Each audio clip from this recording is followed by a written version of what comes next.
This is 25 to Life with Uncle Yashua. Rolling down 109 in a truck. Pull my ride up to the light, that's what's up. Look to my right and it's a ride rolling up. It's Lucci telling me tonight we in the club. He got the 24 road Escalade. He got the Lamborghini doors like they blades. His hammers ring cause that's how he was raised. His palace mob and tonight we get Listen, I'm from the ghetto, the slums, the rats, the roaches, the bums, the metal that stuns, the addicts, the cracks, the crumbs, the level where funds is tragic and lavish is none. With rebels, they runs and rabbits like savages' sons. With did him and bigger and swiftly he shined the mug. That city a pity with 50 took 9 of slugs. This is 25 to Life with Uncle Yashua. Yo, what's good? 25 to Life Testimony TV. Let me check my mic. Let me see if my mic sounds nice. Check 1. All right, let me bring it up a little bit. When I get a little louder, I'll bring it down a little more. I don't know, I might get a little loud on this one tonight.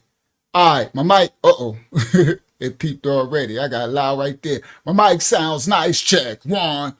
That's that salt and pepper from the 80s. We going back to, we even going back to the 80s. We going to the 80s and the 90s tonight. We going back tonight. Welcome to Uncle Yashua 25 Life Testimony TV. Welcome everybody in the building. The whole 25 Life family. All right, let me see. Let me go to the comments. Make sure y'all can hear me. Make sure I ain't doing nothing foolio. What's good, Sister Phyllis Richards? Drizzy, what's good, Drizzy? He said, yo, Unc, got crazy news. Recently in Buffalo, 6 teenagers was shot and a 14-year-old girl was killed. It's like it's been a dark cloud in Buffalo, but peace. May the Most High put his blessings over all the brothers and sisters in Buffalo, man. May y'all endure and survive all the darkness that's going on. That's because of that crap they did with CERN, that hydrogen collider that they opened up over there in Switzerland. They opened up some portals and a bunch of darkness was released onto this world, into this earth. So a lot of crime and a lot of craziness is going to be ramping up. It has been ramping up since they did that. That's exactly what that is. So may the Most High blessings cover all those who lost loved ones over there in Buffalo with that stuff going on. All right, let me see. Shout out to everybody in the building. Hold on, let me scroll all the way up. Shout out to Louis V in the building. He said, Uncle Yashua, salute. Louis V, one of the day one supporters of the 25 to Life TV family. Connecticut, Jim Pop, Connecticut in the building. Shout out to Jim Pop out there. All right. Shout out to the Don 88 over there in United Kingdom. All right. Shout out to everybody. Shout out to Mashiach Assembly, my family, my ministry. Y'all know, y'all already know. Y'all always holding me down. All right. Let's get started. All right. He said, Drizzy went from one spectrum to the next. He told me about all the killing that was going on in Buffalo. And then his next statement, he said, recently I found out my granddad has the 4.6 Range Rover. His whip game is nasty. Facts. Yeah, I see you keep posting about your granddad that he must have been doing it back in the days. He must have been doing, and you're apparently still doing it now. He got the 4.6 range. All right, so now let's get started, guys. Let's get started. All right. I'm a car guy too, Drizzy. I am definitely a car dude. I love some vehicles, man. That's one of my passions. I like vehicles. All right. So let's get started tonight. All right. So tonight, let me see. Let me put the thumbnail up. We're getting right into the story right away. Where's the thumb? Hold on. What do I got to do the thumbnail? Oh, I got to go here. Hold on. I got to go. Give me 1 second. Present. Sorry guys, my brain is slowing down. Share, window, bang, share.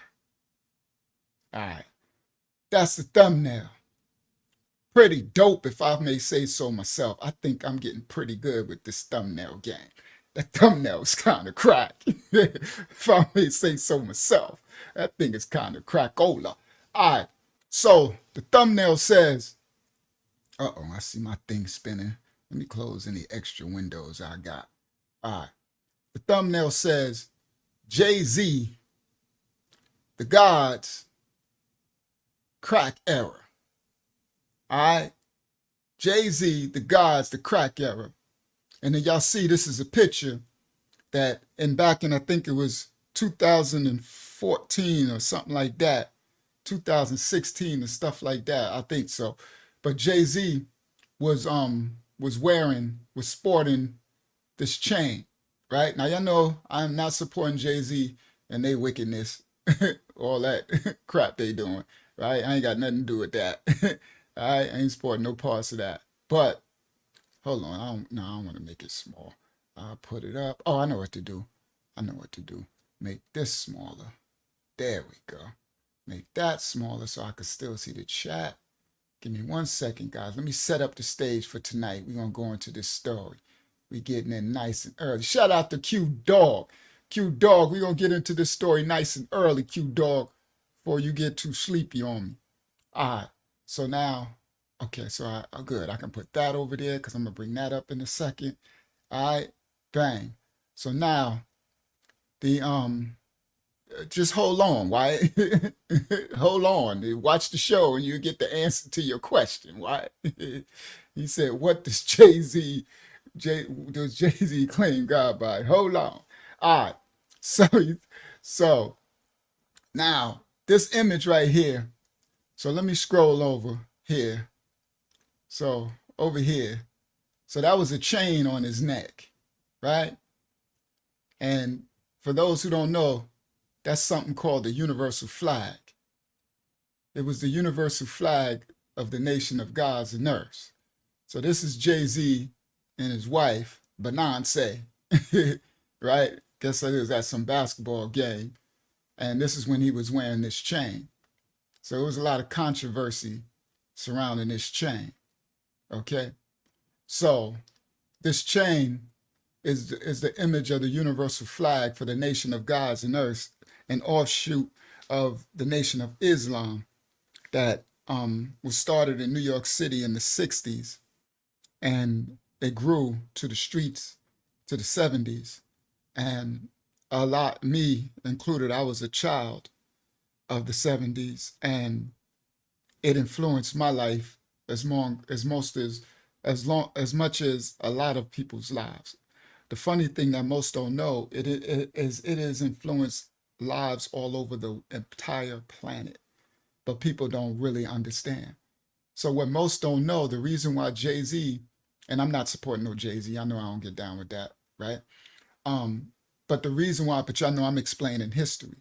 So history has to be explained and understood, because when we let them write our history, they rewrite it to their story.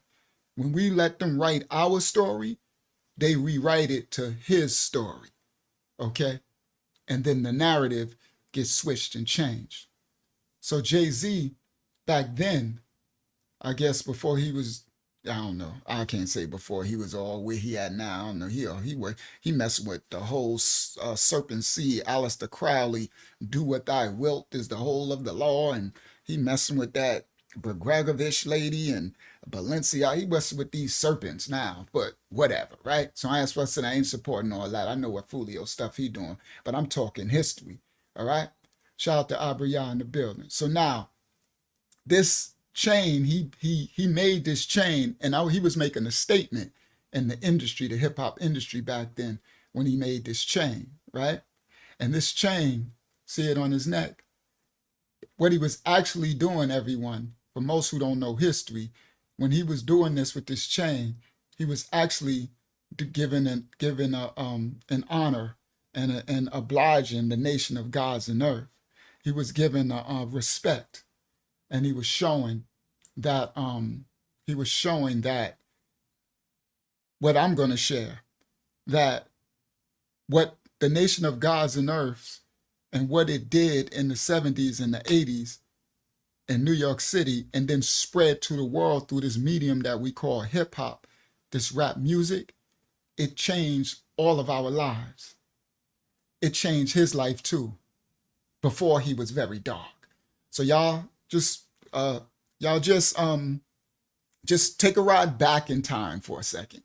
Don't stay in the present, because then you'll be worried about all this stupid stuff. I don't care what he's doing now. I'm talking about we're going back. We got to go back, because what y'all got to understand, before Jay-Z and Puff Puff the Magic Diddy Dragon, and before all of these rappers sold their soul to the serpent for filthy lucre and money in this rap industry, it had belonged to us first, the streets. So I knew Jay-Z back before he was this serpent seed, dark, worshiping person. So we're going back in time now before, okay? We're going to go back before. This, I'm not saying this picture right here was before because he with Beyonce, right?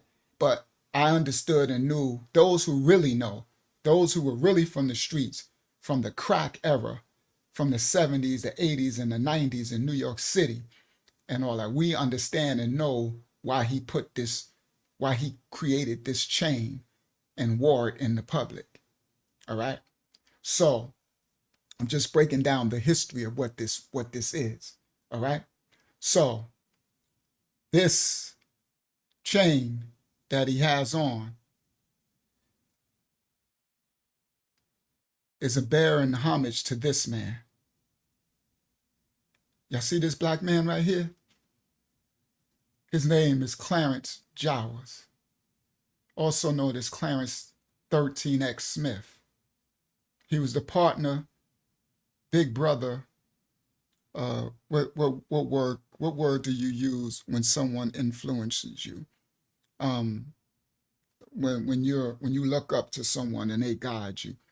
Well, he was the influencer of one of the most famous black men in the world, named El Hajj Malik Shabazz, known as Malcolm X. This was his influencer, mentor. That's the word I'm looking for, Wyatt. That's the word. Thank you, Quentin Q Dog. He was his mentor, Malcolm X, when they left Temple No. 7 in New York City because Elijah Muhammad was doing all this foolishness.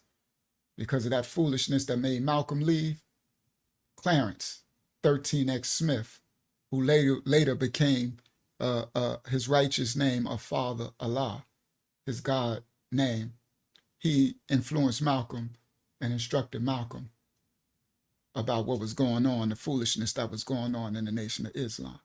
Shout out to anybody, those who, I'm not disrespecting the nation, but this is just historical facts, what was happening. And Clarence left first, and Malcolm soon followed. But Clarence 13X Smith, look at this man in the 60s. Look how he dressed. See how the men are dressed? This was a very, very honorable man. Very honorable. To the day he died. They killed him horribly, shot him, I think it was 7 times. He still lived until he passed. They killed him first before they killed Martin Luther King, Malcolm X. Before they started to kill off all of the powerful so-called black people and lock them up and then later put them on heroin and then later crack. Before they did that, there were some honorable black men that was teaching all different ancient cultures, trying to find their identity and their culture, right? Right? And so you had even those from the Moorish nation called under Noble Drew Ali. You had Marcus Garvey and his Garveyites movement. You even had the Hebrew Israelites back then, not these new ones now, but back then out there. You had the Nation of Islam, with Elijah Muhammad and all of them. And you had the nation of gods and earths that Father Allah brought out. This nation changed the streets of New York. When the streets of New York was flooded with heroin from the system, heroin flooded the streets of New York. They flooded it. The institutions flooded the ghettos with heroin. And it destroyed the so-called black communities. And out of this destruction, you had cultures or religions or factions like the Nation of Islam that went forth and tried to clean up our ancestors who were strung out on heroin and their families were being destroyed and everything. And these religions or cultures or organizations went out into the streets, on all street corners, into the ghettos, into the alleyways, the heroin-ridden alleyways, and later with crack, and tried to civilize our people. Shout out to War Games, Knowledge King. Tried to civilize our people. They went forth and did the work of humanity, trying to civilize the so-called black people from what was being pumped into their neighborhoods and the destruction that was destroying. I mean, heroin, like, it was destroying families where the mom and dad is strung out on heroin, and they went out. So whether you agree with no Elijah Muhammad, whether you agree with the teachings of the nations, the gods, and nerves, whether you agree with any of these, even, what's his name, Marcus Garvey and them, they do everything to paint our leaders, so-called black men who tried to do some right amidst all the darkness. They do everything in his story, to paint them in a dark light. They paint out the negative things and use that to tarnish their true legacy in history. That's why I don't even tarnish Marcus Garvey for his. If y'all understand what our ancestors was facing up against, and they were going against, to the point where these are times when they was doing this stuff where you couldn't even look at a so-called white person or you'll get locked up. They were getting hung, slaughtered, killed, massacred. But some of our ancestors stood up amongst death, jail. They was being locked in prison, killed, all of it, and tried to civilize the people in the street, our ancestors, by death. And a lot of them were killed and enslaved. And the man on the screen, he is one of them. But they don't let y'all know his legacy, because his legacy was one of the most powerful ones. They want to make sure y'all know nothing about his legacy, because his legacy changed the whole entire world. The whole world. Now, as I said, it doesn't matter if you agree with the cultures, the religions, or the philosophies of our ancestors, those who stood up and tried to help during the 70s and the 80s. All right, and yeah. During the 60s, the 70s, and the 80s, even the ones back in the 50s, right? But I'm talking this era here, right? One thing I always know, and I'm thankful to the Most High for this, is that he sent this man right here, Clarence 13X Smith, known as Father Allah, to teach these mathematics, these lessons to the lost children. They call this the lost tribe of Shabazz. For those in the awakening, that sounds real familiar, right? Lost tribe. Y'all gotta understand, we weren't gonna get everything right, but the Most High was gonna send, he was gonna send people to save his remnant, his children, to save them from total annihilation, because the beast system was trying to totally annihilate us, okay? Trying to totally annihilate us. Let me share the screen now. I want to be seen, because this is and I'm getting to the story, but I'm setting the foundation. Y'all know how this is. This channel here is no joke. We don't just tell street stuff. We get some real understanding. So the Most High sent, I guess you could say, manna or breadcrumbs or a little bit of light or Now, he couldn't do it in the fullness because it wasn't time for us to fully awaken. There was a prophecy from the Bible that had to finish fulfilling out for the ancestors of the Bible who got sent into slavery across the four corners. So that's why I'm so thankful for the nation of gods and earth, because it saved my life. It saved me because I ain't had no mom and dad in the streets. And I wouldn't have had no way to know what becoming a man is and civilization is and fathering and righteousness and spit, right? So because during the 80s, during my time, crack had flooded everything. So it was after Clarence 13X Smith on the screen. So the reason why Jay-Z with his wicked self now, right? The reason why he had put this chain, he had made this chain back then and was wearing it proudly, was because he was giving homage. That's the word I'm looking for. He was giving homage to this man on the screen, Clarence 13X Smith, for saving him. Because no, Jay-Z was never GODBODY, meaning never a part of the nation of gods and earth studying 120 lessons.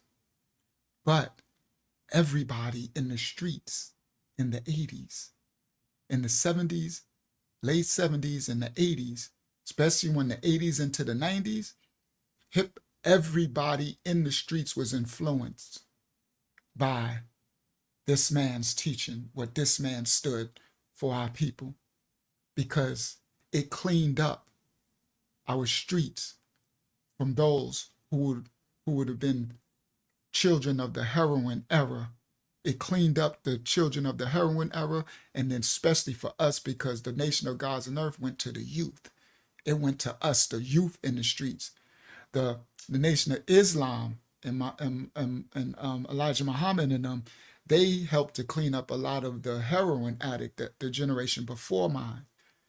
But I'm my generation, the hip hop generation, the generation that created hip hop for music, rap music, what everybody enjoy all over the world.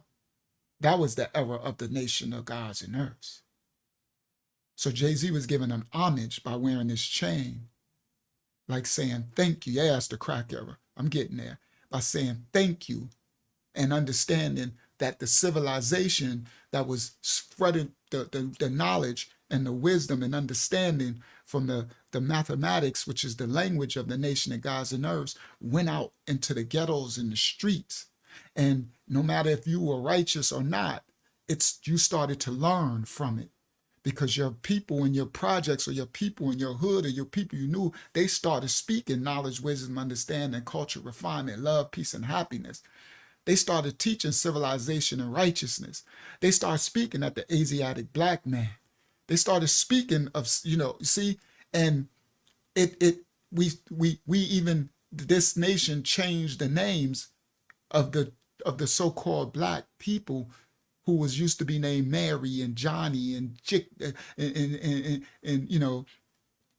Ricky and Michael and Joseph and these names, and they started to change their names to Asiatic original names, like Rashan, which means the son of a king, right?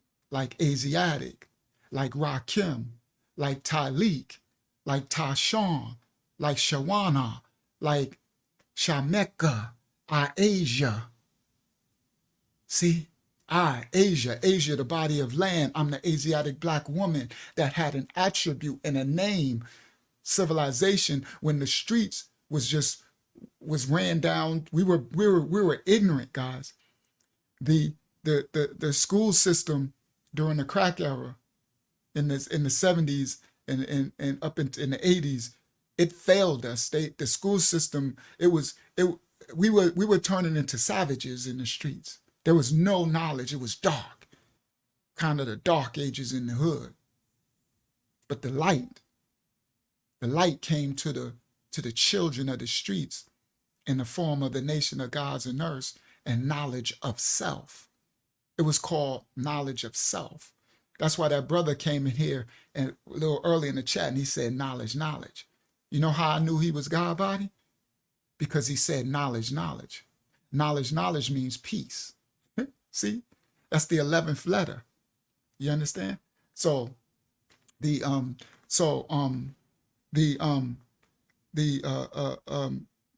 when someone says knowledge, knowledge, God, they're saying peace to the God.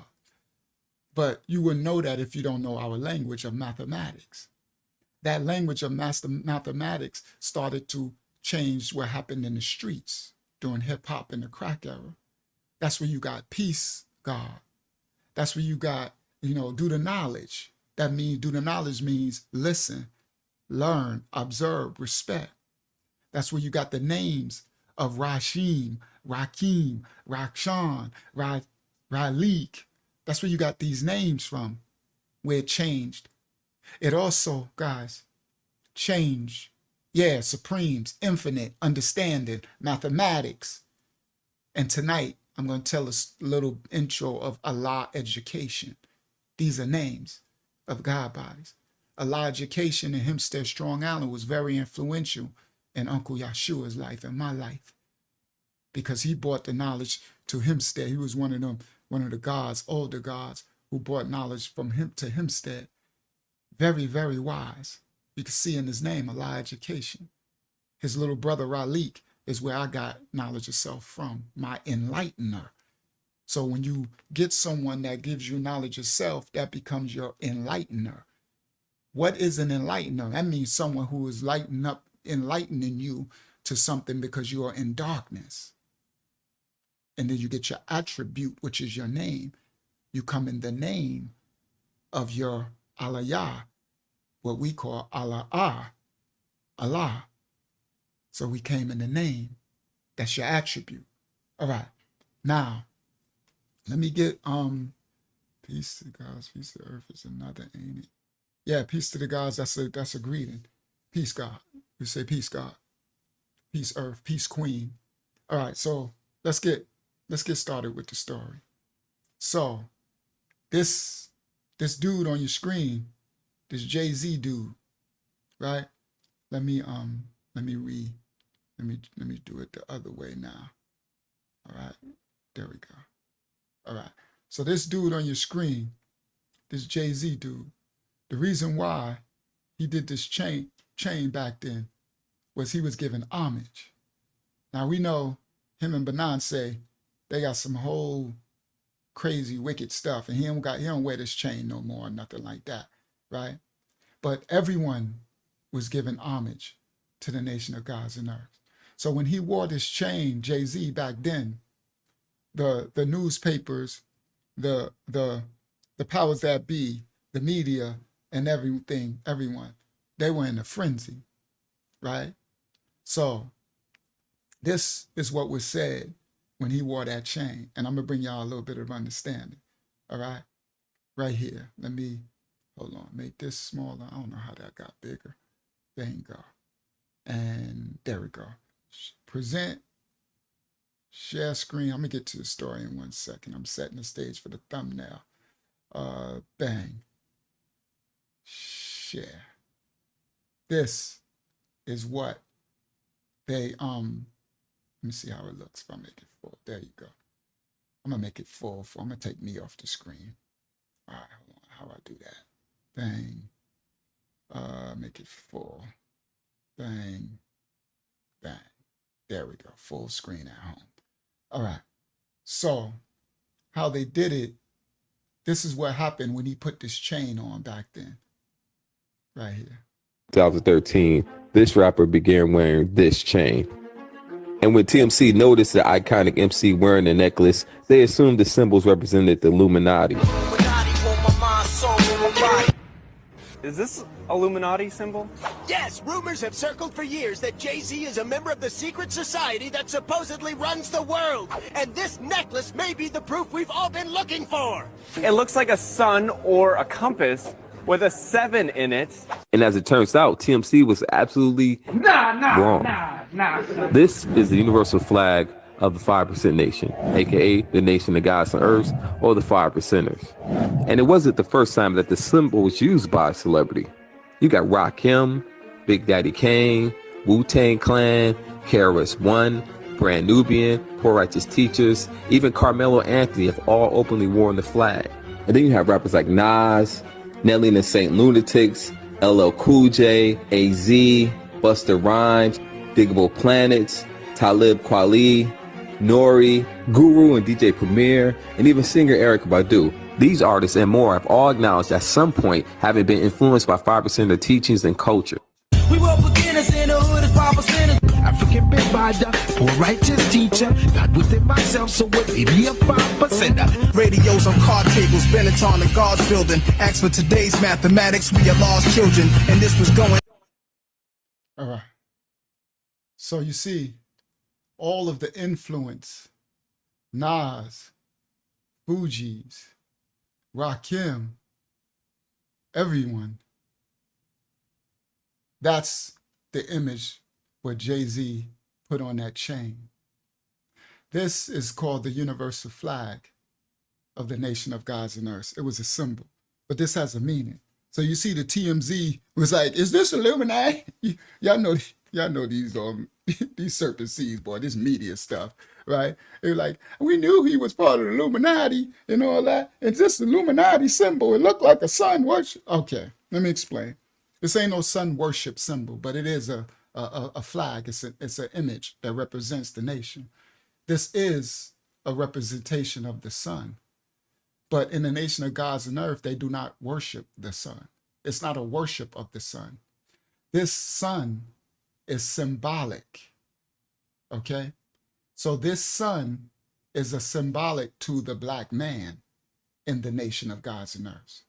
But people that's in the awakening, what they call the Hebrew Yisraelites, you know, the symbol for the tribe of Judah is what? A lion. It's a lion's whelp, right?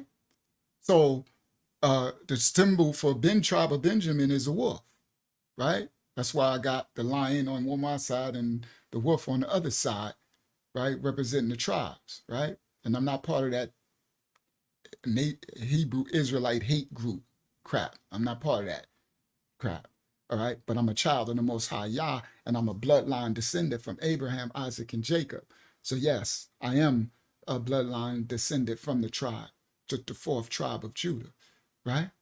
So in the nation of gods and earths, this emblem right here, which y'all see on the screen, let me come back. How do I bring me back on the screen?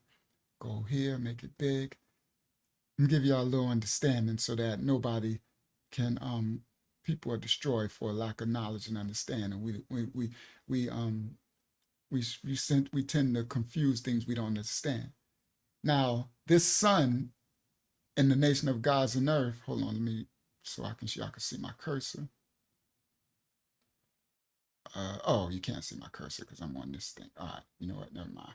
But this sun in the nation of gods and earth is symbolic to the black man. It's a symbolism that the black man, what the teachings say is like the black man is like the sun to his family and to this earth, meaning he is to shed his light to bring light and life to the planet Earth. He was the original man. He was the first created from the creator, who they named term Allah, like the Ishmaelite, the Arabic Allah.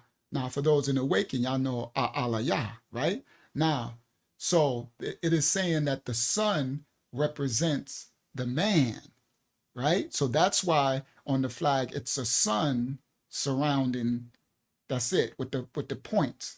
And these points are the points of the light of the rays of the sun. And everything that's in the rays of the sun, the literal sun that be in the sky, is the minerals and the properties and the vitamins and the things in the rays of the sun that make up our bodies, that make us, give us life in the earth and the planet and the animals and the grass and the earth, the ground, the rays of the sun, right? And these shadings, all this means something, but I ain't got to go into details for you, right?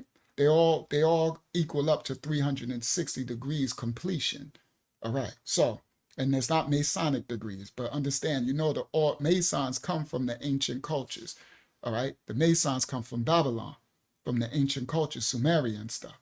All right. Now, that's the sun that's surrounding this image. Next, you have a 7 in the middle, the number 7. And everyone who knows, and even in religion, 7 is supposed to be the number to represent what? God. It's a holy number. It's a very holy number in the attribunal sense, in the symbolic sense of the number 7. So the 7 in the flag represents God, right? Now, around the 7 is the moon.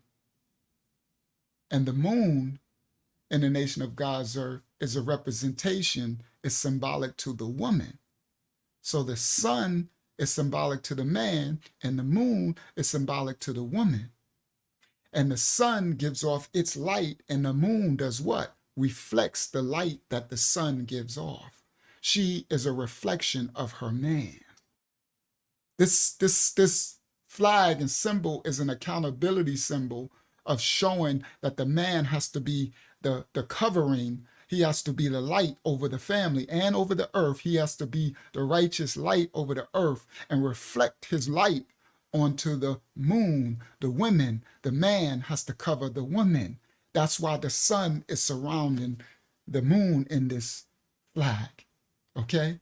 And so the moon, the woman, she has to reflect the light that the sun gives forth. Your wife reflects your light. So whatever the man's supposed to brings to the wife, that's what she's going to manifest out. She's the reflection of him when everyone's in their rightful state. So the moon is hugging and going around the 7, which represents God, the man. All right, now let me explain. God in the nation of gods and earths, in their language, because there's a language, right? Like Spanish is a language, French is a language, and things have different meanings. Different words have different meanings in a different language. So if you don't understand a language, then you're going to make a mistake and you're going to be foolish and you're going to think these people are calling themselves God. You're going to think like the world, the media put out there, oh, it's some cult. These little black kids running around thinking they're God, because you're speaking the English language for the term God. And in English, the term God, they made that term up to mean the Most High, the Creator. But in the nation of gods and earth language of mathematics, the word God does not mean the Most High Creator. That's not what it means in that language. In that language, it means the reflected image of the Creator. It means what the Creator created on earth to be his reflection. So in the nation of gods and earth, the word God doesn't mean the Most High, the Creator. It means the children of the Creator in his image. God is the physical manifestation of Allah, the Creator. This is the language, the culture. So God in the mathematic language means the physical manifestation of the Creator. That's what the Bible says. We are the physical manifestation of the Creator. God created man in his own image. The Most High Yah created his Yaladam in his image. So when we said we are the gods, it's saying we are the gods on earth. We are the Most High's reflected image on earth, and he gave us dominion of this earth, and we need to be gods over it and reflect our light as the sun reflects its light and bring forth life on the planet. We are to bring forth life and not death on the planet. Do y'all understand? And so that's why the moon. And so as if the man is in his rightful state, building and adding on and building in light and destroying darkness, that's what building means, to build your mental, physical, and spiritual self and civilization. And if the man is doing his rightful order as being a God on this earth, the Bible says, do you not know that you are gods?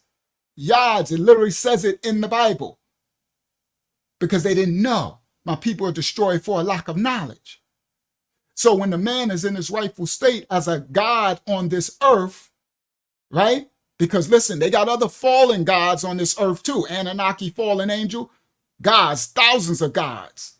All right? So when a man takes his rightful state as a God on this earth, then, and symbolic to the sun giving forth his light, then his woman, his wisdom, his earth, his moon.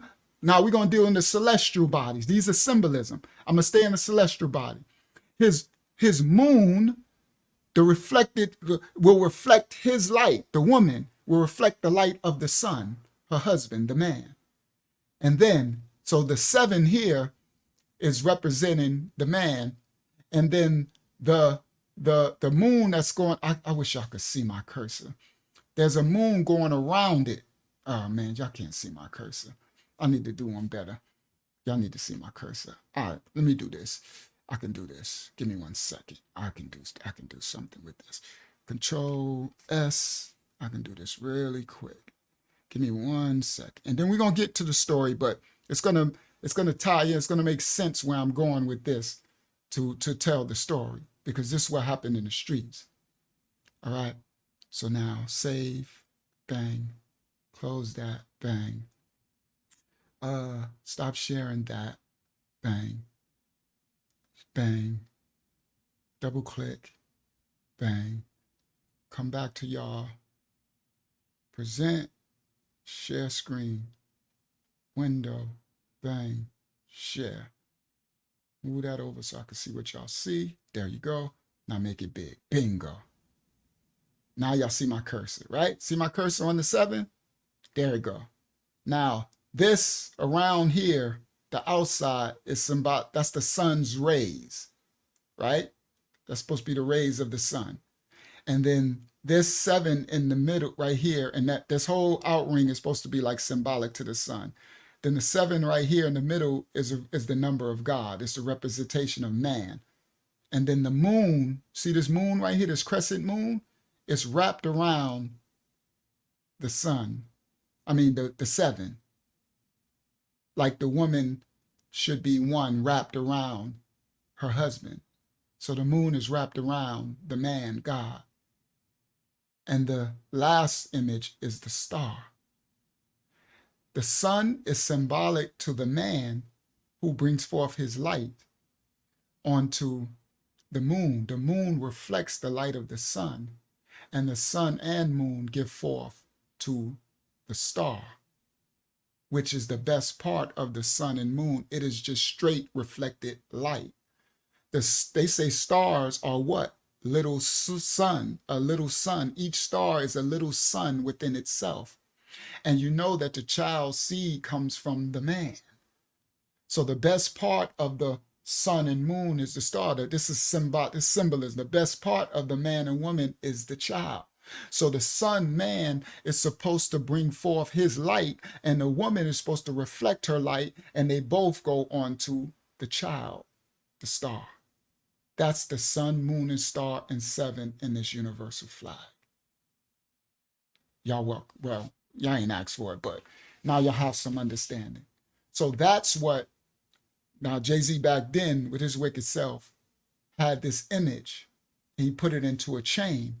Now this image in the 80s was so powerful in the streets that you couldn't just wear, like, so Jay-Z now, well, in 2014, when he put that in a gold chain, he wouldn't have wore that in the 80s. He wouldn't have wore no parts of no universal flag. Because if you had this universal flag anywhere on your clothing, anywhere, it would be very, very, very dangerous to you, because you're going to be held accountable for explaining, first of all that I just explained what it means, but also the lessons, 120 lessons. And the 120 lessons is like learning the Bible from book to book and being questioned on it. Yeah, so somebody see you wearing this, let's say you put a shirt on and you had this on. Oh, in the 80s, you were not doing that. Unless you were very sharp and knew your lessons and were held accountable. Because if you had a t-shirt and had this more or less a gold chain, you ain't wearing no gold chain, period. You put on some gold, the wool, everybody coming to kill you back then. All right. But if you had enough kahunas to put this on a clothing or your hat or a kufi hat on your head or something, or wear the flag, there's a button on your lapel. There's a button that had this. This was a button, and they wore it on the lapel of their garment. It was a universal flag. And if you have that on and people see you in the streets during the crack era, they know you're representing the nation of gods and earth. You're God body. And they say, come here, God, peace, God. That's the first thing they would say. Peace, God, come here. Oh, so you got a universal flag. So in order to wear this, that means you have learned 120 lessons. What that means is in order to wear this, that means you have learned the Bible from cover to cover by memory. And that means I can ask you any chapter and verse from the Bible at any time, and you could quote it to me in fullness and break down the understanding and how you see the dates, the times, the characters, the events, how you see it. So I could say, give me 1 Corinthians 3 and 4, and you need to quote it to me and then break down your understanding. Give me Revelation 2 and 18. You quote it to me. Give me Genesis 4 and 7. Quote it to me. Give me Isaiah 5 and 19. Quote it to me. That's what the nation of gods did to the children in the streets during the crack era. It sharpened us up so much. Hold on. Let me stop sharing that. All right, I'm getting somewhere. I'm going to get to the story, but I need to bring some foundation first, all right, to what was going on. Y'all know this is a continuing story of the history during the crack era of what's going on, right, of what was going on, right? So present, share screen. Hold on. There, share. All right? So this image, this is why it says, look, it says Rakim. See, Rakim was righteous. He was the God. He was God by. This is music video. I forgot which music video this one is. So Rakim, see that's universal flag back there? And he got a kufi on his head. That's a crown. And on his crown, it's a tassel. And a tassel represented the planet Earth and the celestial bodies and stuff. All right? So this was influenced the streets. It influenced, that's why they said, and so that's what Jay-Z made this chain and put that on his chain. But he was never part of the nation of gods and earth. He was a child of the product of the streets, what the nation of gods and earth did to the streets of New York City during the late 70s and the 80s into the 90s. How it turned our streets from savages to some of us having knowledge of self and accountability. And I was one of them. What it also did, guys, is it stopped us. Matter of fact, y'all see this universal flag, right? Remember what I just told y'all about it with Rakim? You had to literally own that flag, meaning it was you're going to really get into some danger. Your life could be on the line if you're not who you supposed to say you are wearing that flag. I'm going to show y'all something. Let me come back to y'all. Bang. Stop share. Present, share screen, window. I've showed this picture a couple of times on this channel, but I have never showed the back because I'm saving it for something that I'm going to do that's big on one of these big channels. Now, this is me, right? That was me in the crack era. That's my Fendi coat. In the front, it says Rashawn right here. And that's the two F's, the Fendi. See that F right here? And then the upside down F, right? Y'all see the big gold chains and all that. Inside this is a bunch of little F's. I broke that down before. It's red and gold. That's gold. Y'all see the 3-finger ring, the big lion head, right? This is Jamaica Avenue in the Coliseum. What I haven't showed anyone yet is the back of the coat. I'm going to show a little bit of the back of the coat for the first time. Look at the back of the coat. That's me. Yeah, I had cornrows. This is the back. In these squares is little Fendi F's. That's the universal flag. You see it? See the 7? See the star? See the moon? And I represent the sun. So I'm giving y'all a receipt that, and right here it says Indian in red leather letters, black, right here, Prince. That's what it says. And across the top, Indian black Prince. And I ain't gonna tell y'all the rest. I'll show y'all the coat later, the back of the coat, because the back is crazy. All right? That was Fendi during the crack era. And you see the big change. You see the big long 16 or whatever inch dookie rope, and then the big one and all that. All right? Outside. All right? But that's the universal flag. You couldn't wear this. If you wore this, what I just told you, if you just had the little button on, oh, you got some smoke coming. Let me explain something to you. If you put a universal flag on the back of this like a $3,000 Fendi leather coat during the crack era, red and gold, with all this jewels on, 3-finger rings. It's a 4-finger ring on this finger right here, if y'all see the end of it. It's all the way across my knuckles. You heard? With the big Benz outside. Not saying I was nobody, but receipts speak for themselves. You heard? Receipts speak for themselves. All right? So that's the universal flag. All right? Now, let me stop sharing that. And let me show y'all one more thing, and then we're going to get to tonight's story. All right. So where do I go? This one. Let me see if I go back. Yeah, go forward. Forward. There we go. Here we go. Another receipt. Now, this is where they get this from. Hip hop came from the streets. That image I just showed you of me with that Fendi coat on, I had a couple of those. We was wearing that before hip hop was wearing it. Before hip hoppers had a lot of money, they couldn't really wear, back in the 80s, you couldn't wear this stuff, otherwise you're risking your life. All right? People are coming, they take you sneakers, more or less, stuff like that. You really had to be holding that stuff down to be wearing that.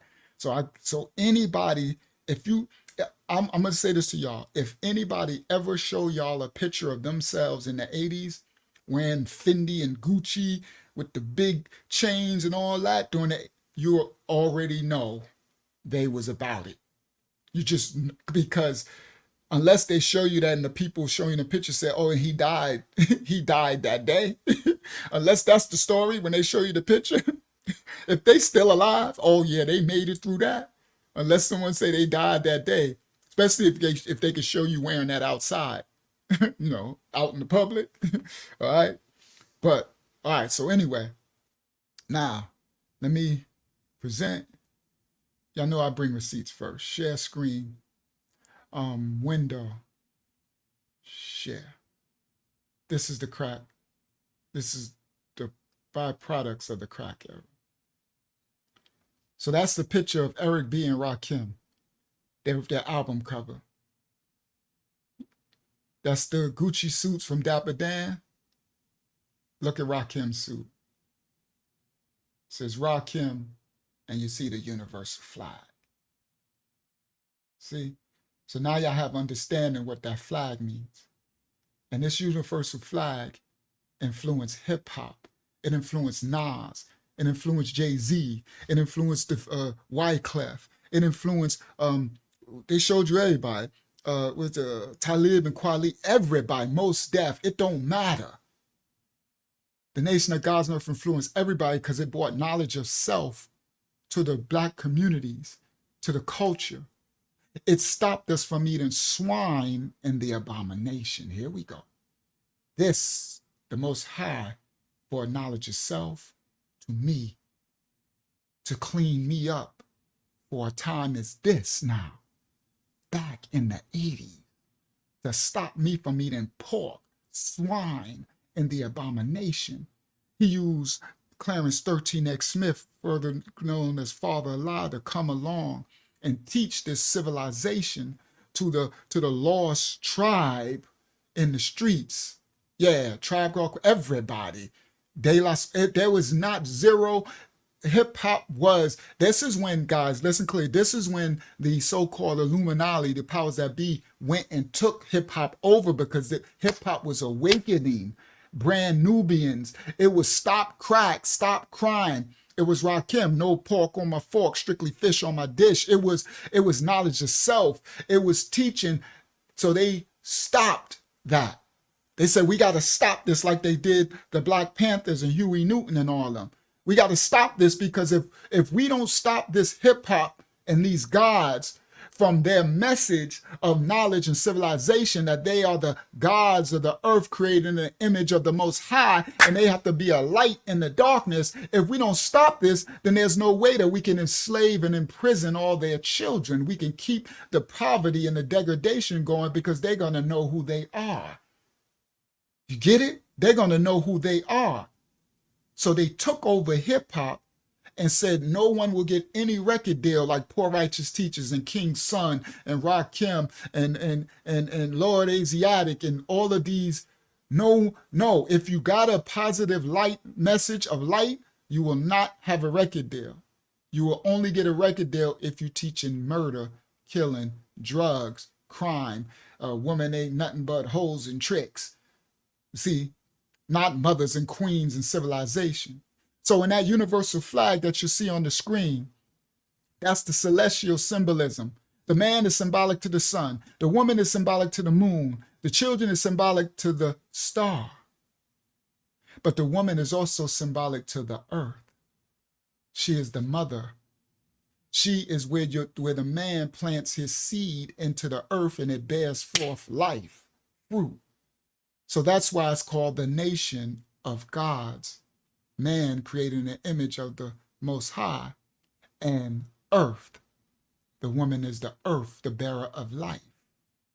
You see? And man plants his seed into the woman, and it brings forth life. Like you go outside and plant a seed into the earth, and if you nurture it and the sun shines his light, what happens? It brings forth the seed. So the child in the nation of God's earth is known as your seed. That's why y'all hear people nowadays say, that's my seed. When they say your child, this all comes from the nation of God's earth. It was our language, the mathematics. Okay? Our seed. Okay? And the woman is the earth. That's why it's called the nation of the gods in the earth. All right. And the reason why it's 5, it ain't no 5%er. The 5% only meant that 5% of the population know who the true and living God is, know who the true and living children of the Most High is, and their order and law on this planet, that they are to be the light, to reflect the light of the sun into the darkness. Only 5% of the population know who they are. And 85% of the population are deaf, dumb, and blind, and they have no idea who the true and living man is or their origin in this world. They are the lost sheep. They are lost. And we have lessons in the nation of God's earth called the lost and found lessons. See? So the terminology of 5% meant that was the percent of the population back then in the 70s, in the 60s, when Clarence 13X Smith, Father Allah, was bringing knowledge of self to the ghettos. It was only 5% of the population who understood knowledge, who understood civilization and the light and the darkness. The rest, 85% of the population were just sheep, ignorant, deaf, dumb, and blind, running around chasing the bag, just running around like a dog with their tail cut off. And then the final 10% of the population were the Masons, the 10%. The Muslim sons, those who know who the true and living God is and their origin in this world, but conceal it, hide it. They are the serpent's seed. That is what you call Illuminati, the serpent seed. They are the fallen, the Nephilim, Anunnaki, whatever you want to call it. They are the 10% and they conceal, and they want to conceal the 5%. They want to keep the 85% deaf, dumb, and blind, slaves to a mental death and power. That's what the terminology of 5% come from. So we were never, the term they say 5%ers, that was a disrespect back then. You get yourself hurt saying that. Back in the early 80s, it was the 5% nation. No ters, we're not ters. All right? So that now y'all have understanding. So now this, and we're gonna get started with the story now. So that was Rakim. That's his coat again. Now y'all can see the universal flag a little clearer in his coat, right? And that's that picture. That's Jay-Z with that on again or whatever. That was him on the Breakfast Club. So he was wearing it back then. So he was wearing it all over the place. But he was never God. Nas talk about it. They all talk about it. But this is why, listen guys, this is why his name was, that's why he said Young Hove. He was saying Young Hove because Hove, Jehovah, is supposed to be God. So he's saying a young God. This is why Nas made his album God's Son. See, they were just speaking because the streets, they learned knowledge of self from the streets as a byproduct to us who was a part of it. This is an image from the 80s. Yes, guys. Now y'all learn it. Thank you, Zion. She said, interesting. This is where these terms come from. But most people don't know this. And they thinking all this other stuff. You have to be from New York City, from the crack era, from the 80s and stuff, to understand where all this come from. All these terminologies come from. Okay? That's why they saying God's Son and all of that stuff. That's why he's saying a young God, young Hove and all. Now this right here is a brother from the 80s. This is a God back then. He took a picture. This is called a leather bomber. This is a bomber flight jacket, a leather jacket. He has on what is called a suede front. This is a sweater type of shirt that we would wear if we cold in New York City. If you had this leather bomber on, they will come and you can get killed for wearing this leather bomber right here. More or less what I showed y'all I had on. Okay? And that's why the rappers, so when I showed y'all my picture of my image, right? That's why the rappers like Rakim started dressing like that, because that's what us in the streets was dressing like. So before Rakim got his record deal, he wasn't dressing like that. He didn't have all the big chains and Eric B. They were regular people in the street dressing regular like we used to dress. But those who was getting that money, not promoting it, it was genocide. It was very select who was dressing the way I showed y'all the picture of me dressing. And it was so flashy because that's how we were, with all the gold. So later Rakim and them would start wearing hip hop mirrored the streets. It mirrored, hold on, let me show y'all. It mirrored what the streets were. Look at this picture with Rakim and Eric B. See? Look at their chains. Look at all that gold. That's because that's how we dressed in the streets. Okay? And for those who know in the awakening, all of this gold goes back to ancient Africa, where gold and diamonds were like were stones that we used to roll marbles with. And our ancient ancestors and the kings, and even in the tribe of Judah and them, they wore gold, hoop earrings, a lot of gold chains. You see it in the Jacobites in the Dark Ages in Europe and stuff. That's why you see all those pictures that I showed y'all in my lessons, and they have big gold chains and pieces. We had Nefertiti pieces and lion heads. That's why I said I had the 4-finger ring, the 3-finger ring with the big lion head. I had a 4-finger ring on the other hand. But you see, look all the gold. Look at the big pieces. They dressing like this because this is how we dressed. And look at his Mercedes. I had the Mercedes. Eric B had this Rolls Royce. I got a story coming with Eric B. I'm going to save it for the big stuff. I got a lot of my stuff with the celebrities. I'm saving. I was signed to Eric B's record label. Shout out to Eric B. If you see this one day. It's Lucky right here. He called me Lucky from my rap name, Lucky Luciano.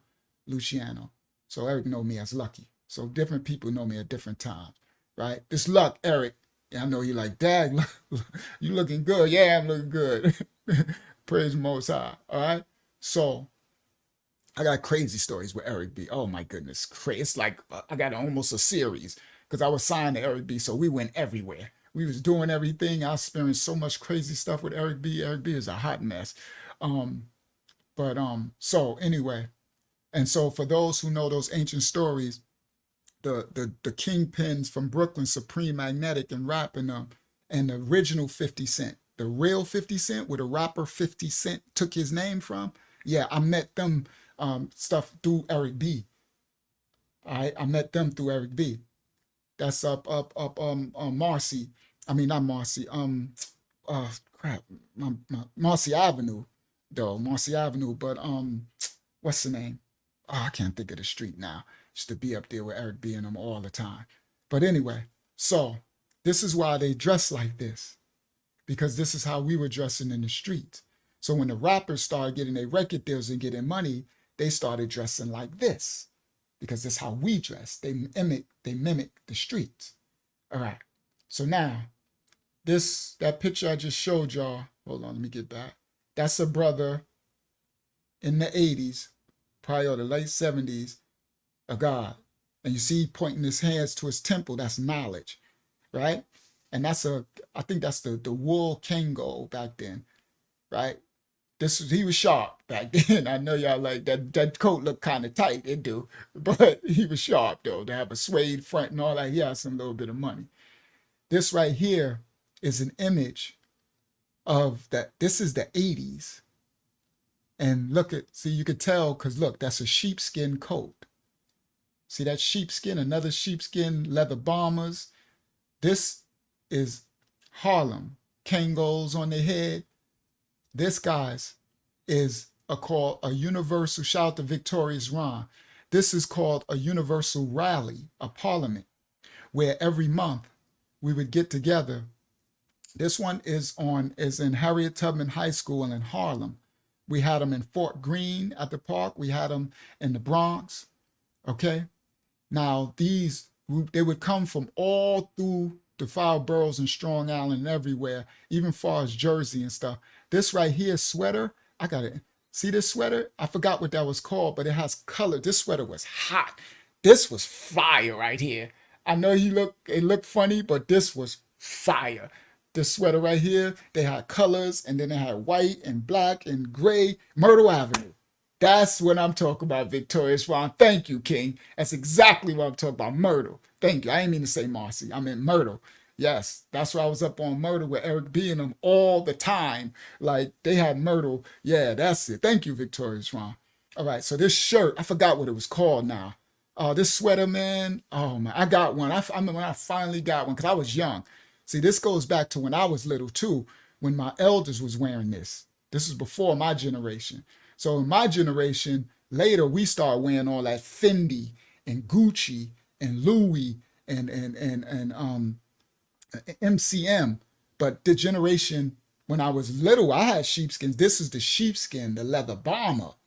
Okay, this is this the crack era. This is if you got this stuff on, it's you risking your life wearing any of this. Now, all of them are in the auditorium. This is a high school that the high school. So Harlem was known as Mecca, the motherland to the nation of gods and earth. And the whole community, they would give us the high school and the stores. We had doctors, lawyers. It was professionals. The street, even down to the thugs and the young. Look at this brother. This young brother right here got what's the name? This coat. I forgot what they call that coat. Right? Now these are people. Look how many they packed in. Now, just so y'all know, this auditorium is huge. It's standing room only. You see the door open? Standing room only. It be packed.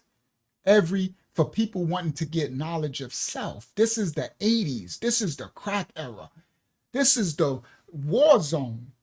This is how important knowledge of self the nation of Gaza and Earth had on the so-called black children in New York City, the creators of hip hop, as we pushed it to the world. This is why Jay-Z and all of them start, put it in their music about the nation of Gaza and Earth and building and all of that. And Jay-Z put that made that chain, okay?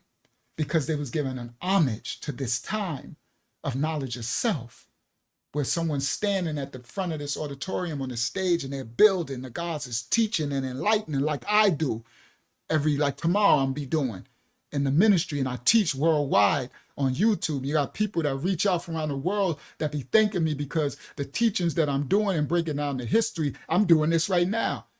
But the other stuff I'll be doing be changing their lives and teaching them spiritual warfare, how to fight the darkness and who the Anunnaki is and who their nature, their culture, their language, their identity, and how it was stolen and what their true rightful order.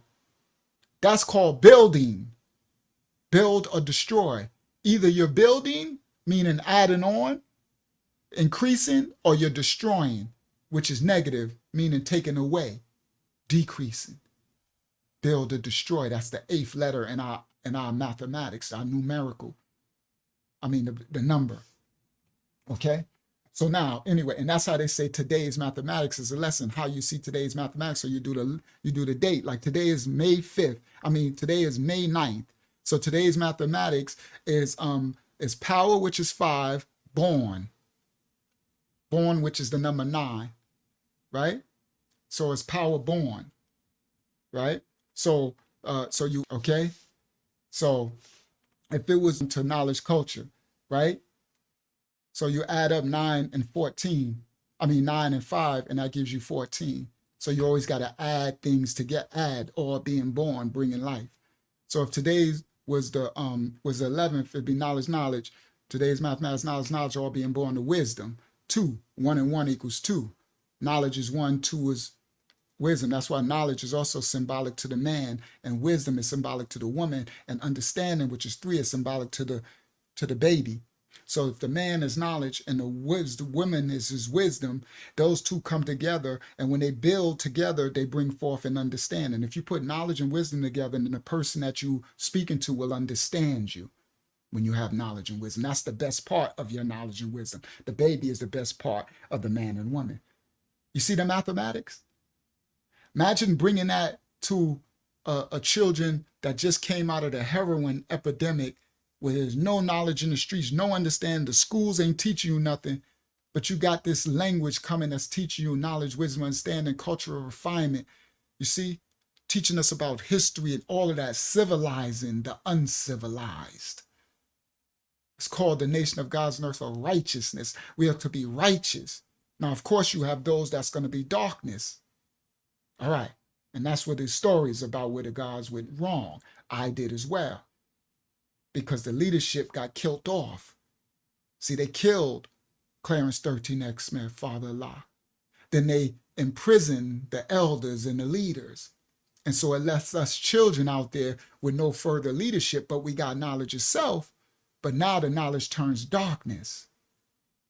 See?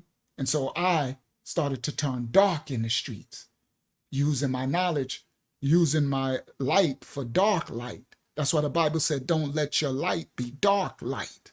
So now my light that actually came from the lessons of 120 lessons from Clarence 13 Smith, from the nation of gods and earths, it actually started to become dark light.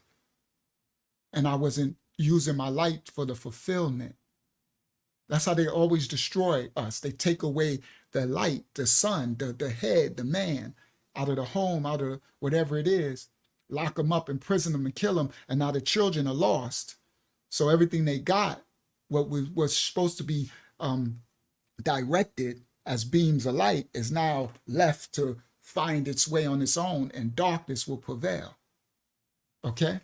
So this is the Universal Parliament from the 80s. Now you see, look, you see the sisters there.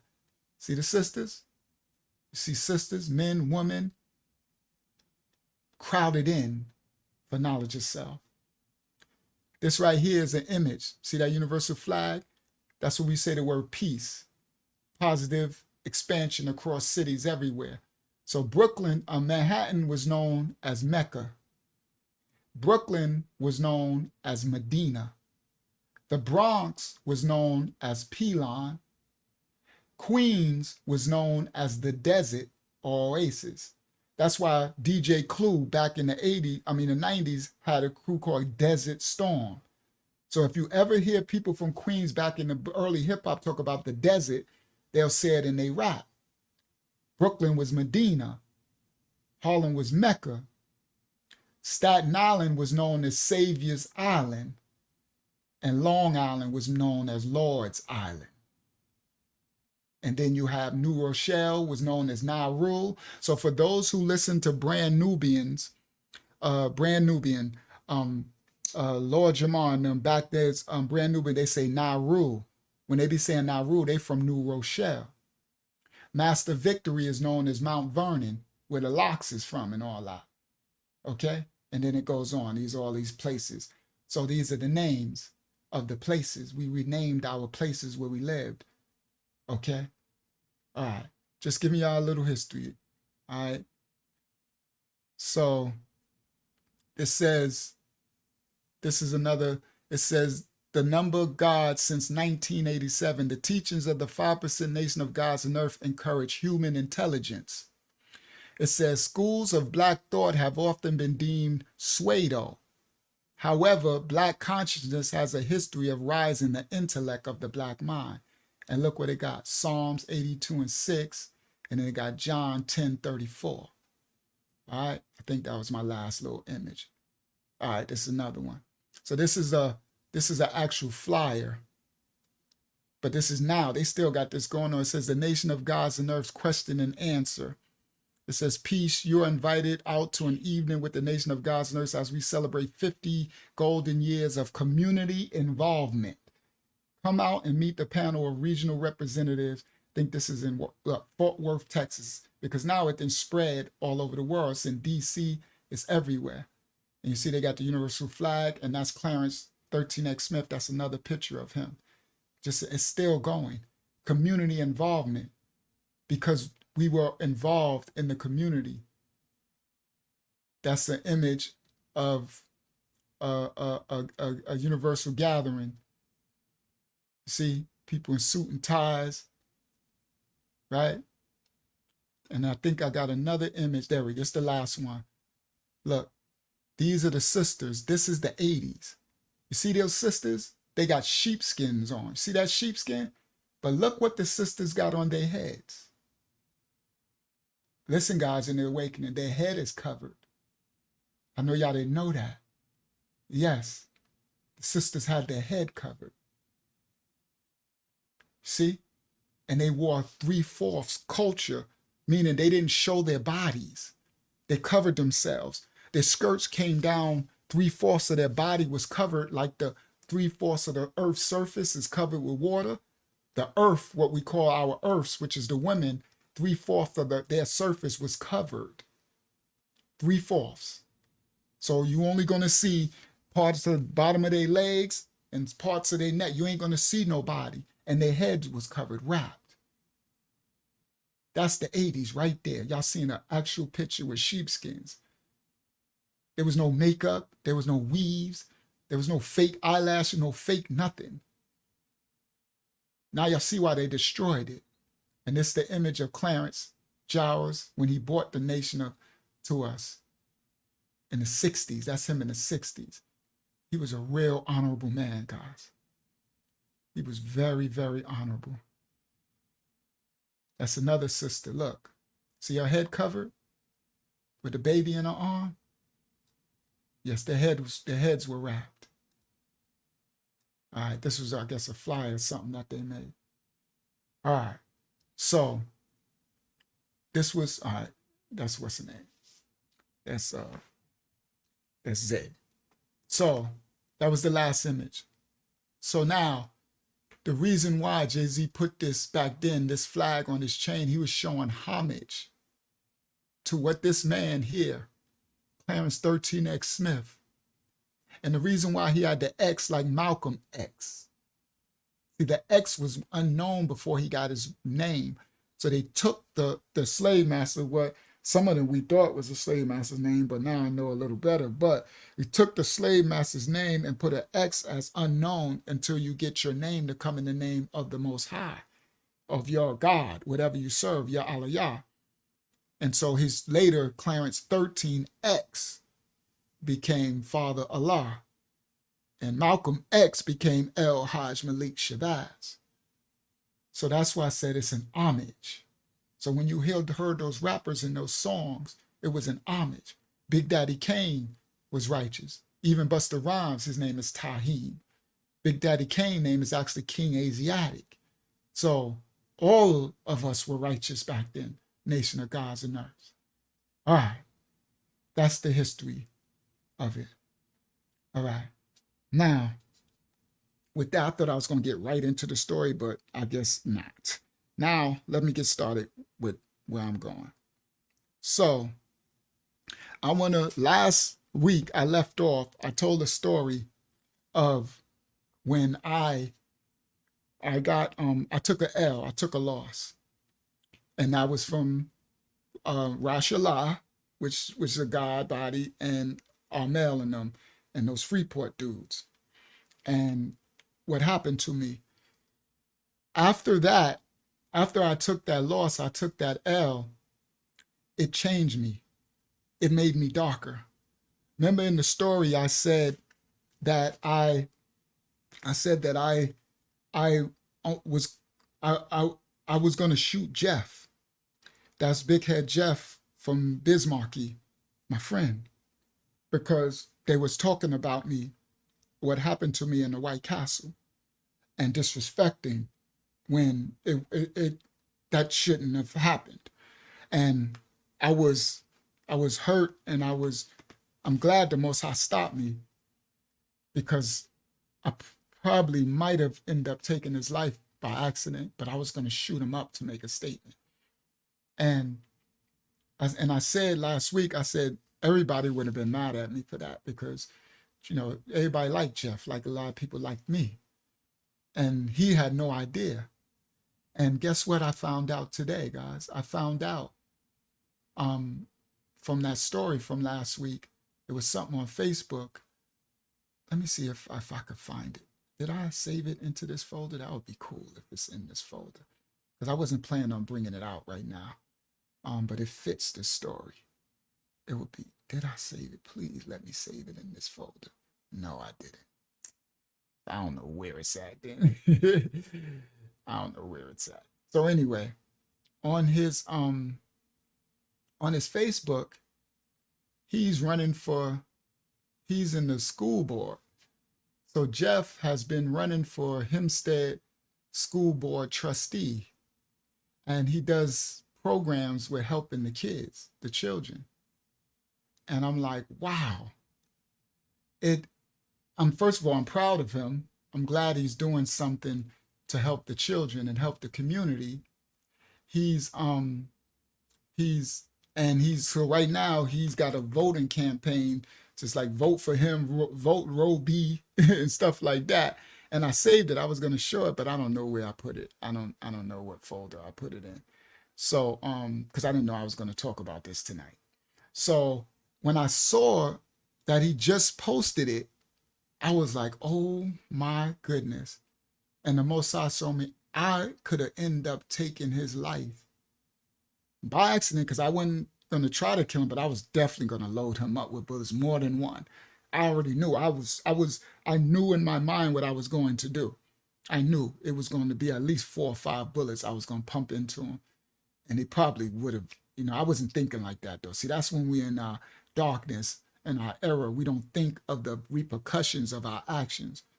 And I was hurt from what happened to me, right? So I wasn't thinking straight. And the Most High showed me, it was like, wow, I could have took his life, and all the things that he's doing to help the community, right? The kids and stuff. He's on the school board and all that type of stuff. And then he also had his I think his daughter, his picture with his daughter and stuff. And I'm like, man, bro, I'm so glad that the Most High stopped me from that and any other mistakes that I could have made to take someone's life. I'm really thankful for that. And that would have been really horrible. I wish I knew where I put it at, because he made a video with Biz Markie before he died. And Biz said, vote for Jeff for school board. It was a funny video. It would have been perfect to show it here. But it is what it is. I don't know where I placed it. I thought I would have placed it in this Hempstead history folder. But I don't know where I placed it. I don't know where I would have put it beside Hempstead history.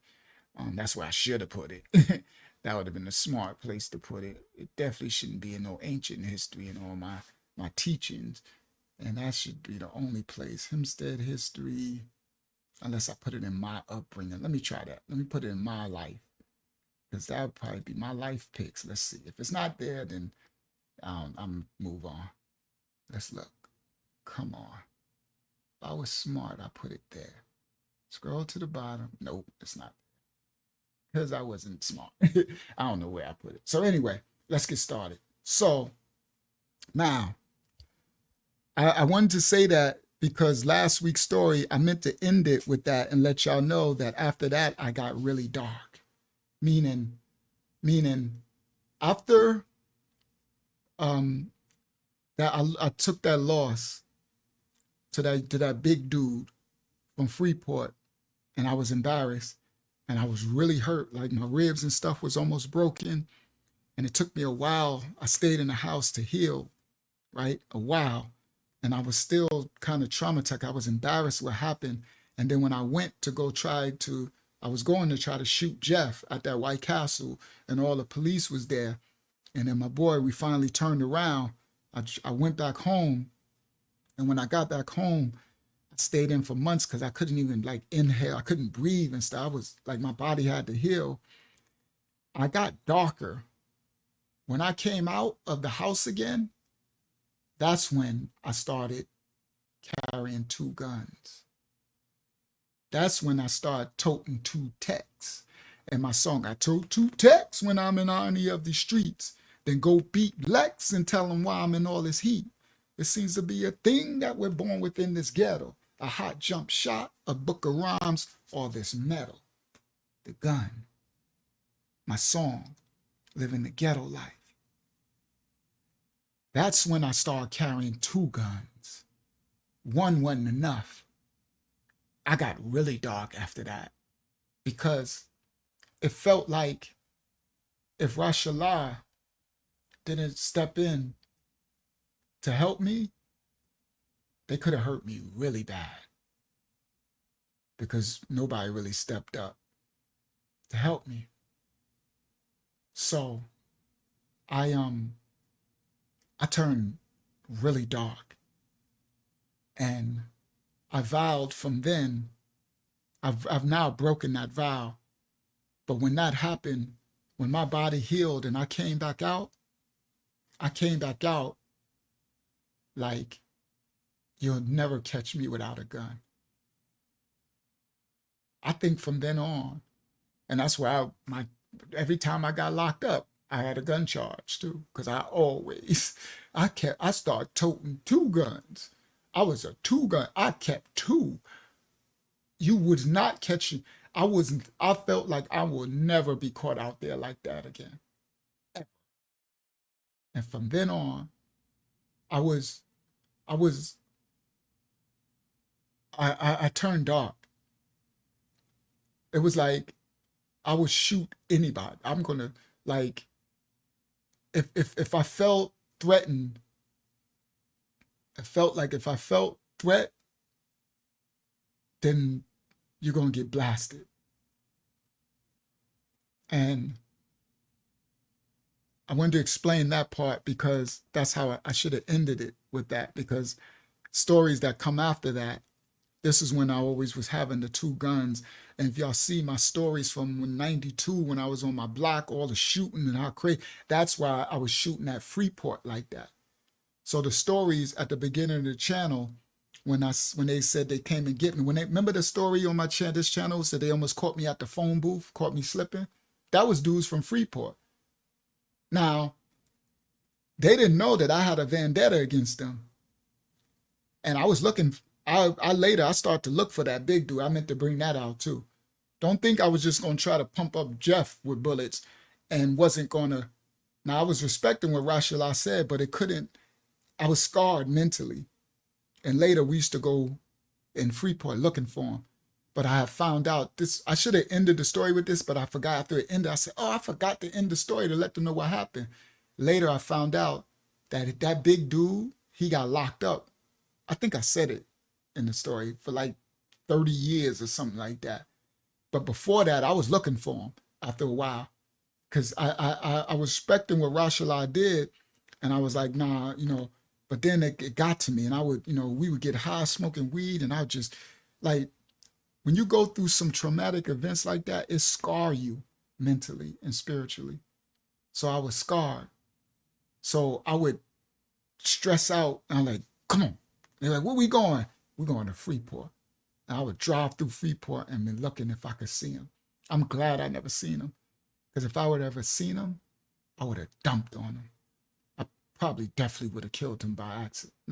Because I'm not a killer. I wouldn't have wanted to kill him. But you don't have to want to do something to make for it to happen. You can do that by mistake. Yeah, you're going to still go to jail for it, whether it's a mistake or not. But I'm glad that I never seen him again. Because I never seen him. And then he got locked up. Because later I found out his name and then he was gone. And then later Armel got locked up for like, I don't know what he got, life or something. But anyway, I turned dark after that. Now, yeah, Ty, that's why I said, Ty, when I tell that story, you coming to join me, Taste. So that time when they caught me at the phone booth when I was shooting out, I was really flipping because they shot Ty. He over on Facebook right now. And that was my heart. That was my man. He from my project. That's Parkside. And I lost my mind, Ty. After that, I was dumping on. I was a fool. I was boo-boo the fool. I was chasing cars. I was chasing the trucks. I was shooting. I actually got them to stop coming. They stopped coming too. They were scared to come back. I actually stopped that. Facts. I stopped that. But I lost my mind. Then I got myself locked up. And that's later. Then when I came home, that's the story of Buck chasing me with the roaches. All right. So now let's continue. So now I'm gonna go back in time. Prepare me for no swine. Oh, so the nation of gods and earths. It saved me. It saved me because I didn't have a mother and father. I didn't Thomas Tay said, yeah, I know. I heard you sent everyone off the block. Yeah, and I lost my mind too. I violated some people I shouldn't have either time. I was good. That was the only time that I think I was the craziest of my mind. Yeah, I sent some people off the block that I really shouldn't have either. They was like, wow, tripping. But I was really tripping. I've never been tripping like that before. I was out. All that shooting, I had lost my mind. Really, I was crazy. So guys, I never had a mother and father. So the nation of gods and earths, the Most High sent that because if I didn't have that, I would have been like a real lost savage without a mom or a dad, no, in the streets. So when he sent the nation of gods and earths and the teaching, the 5% lessons, mathematics, it taught us civilization and righteousness, how to prepare a home, how to cover the woman, how to raise your children. It taught me like manhood, right? And it was a perfect antidote to the darkness that was in the street, right? So that's why in my song, I said this right here. Look, listen to this right here. My father, he bailed. My mama left when I was a baby. I turned God body when I was 12. That's what saved me. My father, he bailed. My mama left when I was a baby. I turned God body when I was 12. That's what saved me. My father, he... So in that song, I said, my father, he bailed. My mama left when I was a baby. Bailed mean he left. That was the old saying in the streets. He bailed. When they say you bailing out, that mean you gone. So my father, he bailed, he left. My mama left when I was a baby. I turned God body when I was 12. That's what saved me. By age 14, I bought my first whip machine. Trues and dollar bills with my new Impala wheels. And oh my God, I was a beast at running sales. And oh Rashawn, I ran the streets like freaking jails. I'm from Hempstead. What the F, you can't tell? It's down the street from death and round a corner from hell. But y'all can't tell. Now I wrote that back in 2007 before I went to prison for 25 to life. I was writing my history. Ghetto, now we're living in this ghetto life. And we living in these ghetto. I was like telling my story, man. It was horrible. But y'all blame us. While Judge Benson giving us sentences out that ain't us. We in the system getting fenced in. But y'all blame us. They pump crack in our hoods. All praise to the Most High for sending the nation of gods and earths to bring some type of civilization to us. It stopped me from eating swine and cleaned up my temple for now, who I am right now. So sharp and everything. It brought me some type of civilization. But also, they took the adults away. So I'm about to go back in time. I'm about to rewind back in time right now to the 80s. There was and I looked up the statute of limitations because I don't want to make no mistakes. Right? So I was like, okay, before I tell certain stories, I need to make sure I ain't incriminating myself in some crap that the beast system can come get me. So I looked up the statute of limitations in New York because it's different in every state. So what y'all see on the screen right here, that's the New York courts.gov, the statute of limitations. So in New York, because that's where I committed my crimes, Taste, I had to look this up, Taste. I'm like, you ain't about to, this ain't Vlad TV. I ain't no fool. I ain't about to incriminate myself in nothing. And I sure enough ain't trying to incriminate nobody else. So the statute of limitations in New York, for arson, there's no statute of limitations. And 2 to 5 years depending on the facts. So if you commit arson, you burning down stuff, no statute of limitations. For assault and battery, it's 1 year from when you committed the act and 2 to 5 years depending on the facts. Now the statute of limitations means after this time, they can't charge you with a crime. It means if you did this act and this time limit has passed, you can't be charged with something you did in the past. Unless you commit an arson, they can charge you forever.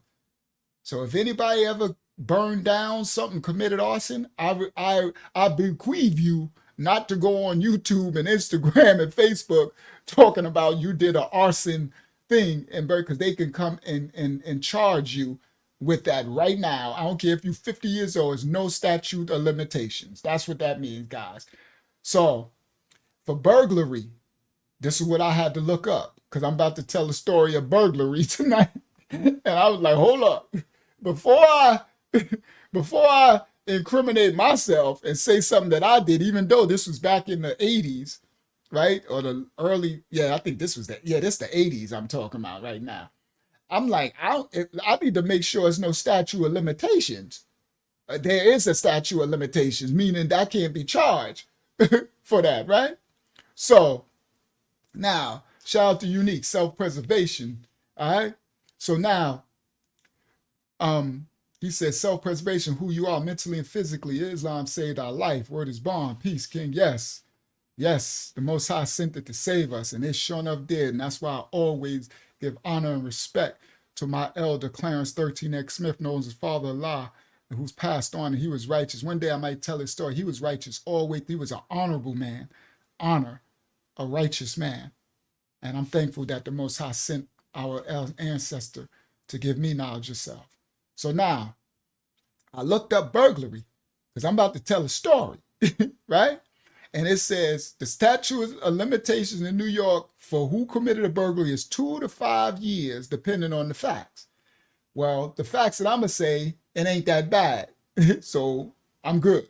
5 years, because that was over 30 something years ago or whatever. I don't know how long. What was the 80s till now? Y'all add that up. This is the 80s. A car accident, 3 years from the date of your accident, the statute of limitations. If you commit some child X abuse, it turn to the victim turns 55 for a civil suit, or to a victim turns 28. That should be no statute of limitations on that. But whatever. For a class A felony, no statute of limitations. And the burglary I did is not a statute of limitations. I mean, it's not a class A felony. Then it says contract, debt collection 3 years, emotional distress 1 year, false imprisonment 1 year, enforced in court 20 years, kidnapping, no time limit, no statute of limitation in New York for kidnapping. If you kidnap somebody, 5 years depending on the facts. Legal malpractice 3 years. Libel, slander, you get 1 year from the act that you committed. Manslaughter, first and second degree. If you kill somebody by manslaughter, not class A felony, meaning not voluntary and all that, 5 years the statute of limitations. Medical malpractice, misdemeanors, mortgages, murder in the first degree, no statute of limitation. That's why when I I won't be telling stories to people who killed people, because ain't no statute of limitation. I ain't being a part of nobody on this channel getting no. All right, so petty offenses 1 year, property damage 3 years, raping somebody, no statute of limitations. Good, it shouldn't be one. All right, you can get charged with it for the rest of your life if you did something. Receiving stolen property 2 to 5 years. So if you got a TV during the riots, right? The riots in the 90s in California, and you received a stolen TV, your statute of limitations is up. This New York, but Florida got less numbers for the statute. So you got to look at the state that you're in, guys. All right. Now the interesting is robbery is 5 years. Okay. Slip and fall 3 years. Theft, larceny 2 to 5 years. So when I told the story of 40 Deuce, who was a booster, now I got the freedom. I could tell when we was boosting Unique. Y'all remember me? Remember Unique? We was running around with 40 Deuce boosting out of the stores. Theft, larceny. That was more than 2 to 5 years ago. That was 20 some years ago, or 30. All right. All right. So now I had to look up the statute of limitations. Now I got that out the way. I could tell the story. So in the ghetto, guys, in the hood, back in the crack era, that's why I'm thankful to the nation of gods and earths that it brought some righteousness to the hood, because we were preying on one another in the hood. That's why I said if you wore certain clothing, I mean leather bombers, sheepskins, pants, leather pants, Pumas, and oh my God, they was taking everything. Taste is Ty. That's his nickname, Taste. So it's Ty Fields. So, yo, Taste, yo, and y'all remember that? Remember they was robbing. I mean, we walking home and a car. It was, the crack ever in the streets. It was dangerous just to walk in the street, just trying to walk home from whatever, because a group of dudes would come up or a car pull up and they coming to take everything. They will strip you naked in a cold, or shoot you and stab you up too. But you could get stripped butt naked and take everything off you, leave you in your underwear. Some of them be even worse than that, take your underwear too, just to ridicule you in the freezing ice snow. They taking your sneakers, they taking your socks, they taking everything. Shout out to Bilal Mustafa Muhammad. All right. So now the crack era, it had us so poor at the beginning. Now, no. So what the story I'm about to tell now was before the crack era. The story I'm about to tell now was after the heroin era, right? Unique, you remember this because you was probably with me. And the statute of limitations ran out, so we good, Unique. So Unique, remember when we used to rob people? Rakim had a song, I used to be a stick-up kid, so now I think of all the devious things I did. This is a hold-up. This is a roll-up. This is a hold-up. Ain't nothing move but the money. He said, but now I learn and earn because I'm righteous. To make sure, so maybe I might just, right? Because the God, Rakim, too, we went dark because they killed Clarence 13X and they took the leaders and then they left us with no leadership. So our light knowledge that we got turned to dark light. And the streets turned dark, and a lot of the gods were the most powerful. So what we would do, because we grew up in the projects and we were kind of poor. We were poor when I was little. What we would do, guys, is we would do something unique. Remember this, we would call it going shopping. And what that means was for back to school. You know how everybody, right? You go back to school and you get back to school clothes, right? You know how everybody, back to school, everybody get your back to school clothes. But when you live in poverty in the ghetto, really in the hood, you don't get the back to school clothes that the people who live a little better than you, who parents got money, or who, like my grandmother would try to provide, but I didn't have my mom and dad. So she would give me some stuff for back to school, but it wasn't all the stuff that I really wanted and stuff to other kids. So what we would do is for back to school and for Christmas, we would call it Christmas shopping. Now, I'm not promoting this. This ain't nothing good. We would go Christmas shopping. Christmas shopping meant we're going to, we would target a high school called Uniondale High School in Long Island. And that's the high school that Busta Rhymes went to. All right? Yep, Easter, Christmas, back to school. And what we would do, we would go Rockville Center. These are neighborhoods where it's like middle class or lower, like these kids live, they got houses, their parents got a little bit of money. These black neighborhoods. This is the black preying on the black. That's what I said, this is not good and it's not righteous. But this was our reality. This is the darkness that was over the hood during the heroin era. And then it got darker when the crack, much darker. So it was this thing where back to school come. In New York, school starts in September. So around the end of August, people are going back to, getting their back to school clothes. So now whenever school opens, everybody wear their school clothes. I forgot about that story, Unique. I'm about to tell. I don't know which one it is. I'm about to tell one tonight. You might be able to fill in some of the blanks of this one. So Uniondale, where Busta Rhymes was from, his parents moved from Brooklyn, from Flatbush, and they moved to Long Island, I guess, to try to have a better neighborhood. And they did. Now, some foolish people move from Brooklyn and stuff like that, and they move to Long Island, think it's a better neighborhood, and they move into a worse ghetto than the projects they left in Brooklyn. But Busta Rhymes' parents, they actually moved into a better neighborhood, Uniondale. Uniondale is in between Roosevelt and Hempstead, two horrible ghettos. So Eddie Murphy and them parents, they moved to a worse ghetto than they lived in Brooklyn. They moved to Roosevelt. And Charlie Murphy talked about that. He was like, their house got robbed the first day they moved in and all that. They moved to a worse neighborhood. Eddie Murphy, and they tell that in his story, his book, right? So, but Busta Rhymes' parents, they moved him to an actual suburb, Uniondale. But it's sandwiched in between Roosevelt, which is the hood. So Roosevelt would be considered like Brooklyn, like Brownsville in the 80s. And Hempstead would be considered like Harlem in the 80s, right?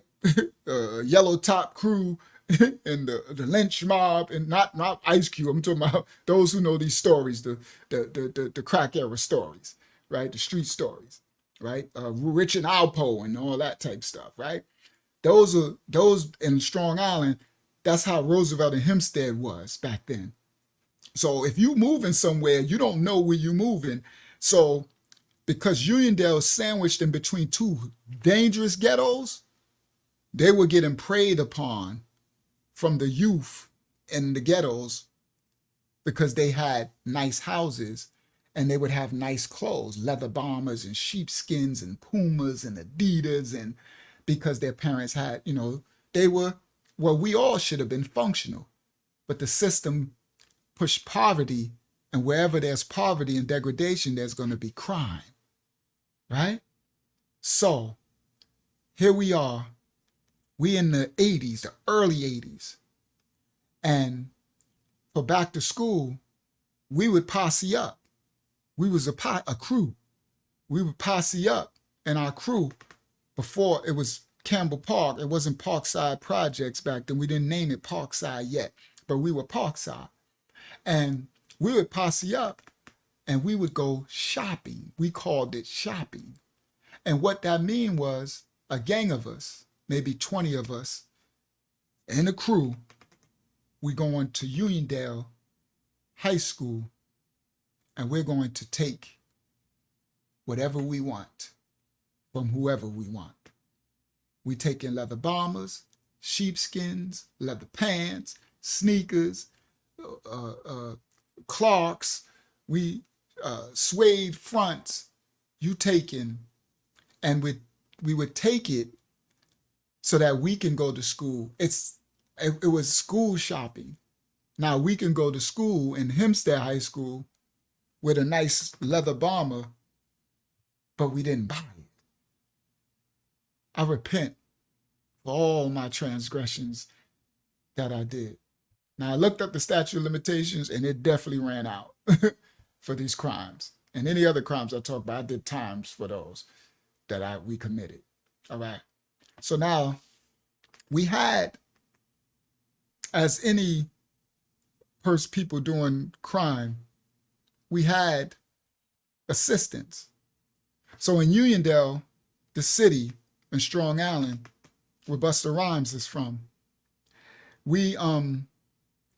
there was a big dude. He was big. His name is Hans. Unique. You remember Hans? Shout out to Hans. I wonder what Hans doing. Hans. I think Hans was from the Caribbean. His people must have been from the Caribbean. Hans remind me of Fat Albert. You know, the image of, hey, hey, hey, it's Fat Albert. Hans remind me of Fat Albert. He was big, right? He remind me of Fat Albert, though. Hans is funny. So Hans is a big dude. He like 6 foot, probably 5'6", 350, 360. Hans is big. And Hans is a big fly dude. He remind me of Biggie Smalls, too. You know, Biggie would be like fat and black and ugly as ever. However, I stayed Coochie down to the socks, rings and rings. That's Hans, right? Yeah, big grape, but now I ain't talking about grape. Hans and grape is two different people, Unique. Grape, Hans ain't grape, Unique, but I guess you just shouting out grape. Nah, Grape was the one doing bodyguard for Busta Rhymes. Grape and then bodyguarding in the clubs. But Hans Grape was never like a street thug. Hans was a thug, right? I like Grape too. Grape was cool, big Grape. But Hans, you remember Hans, Unique? I think you forgot Hans. So Hans used to live on what's the name street across from, what's that dude, that famous heroin kingpin, Nicky Bonds.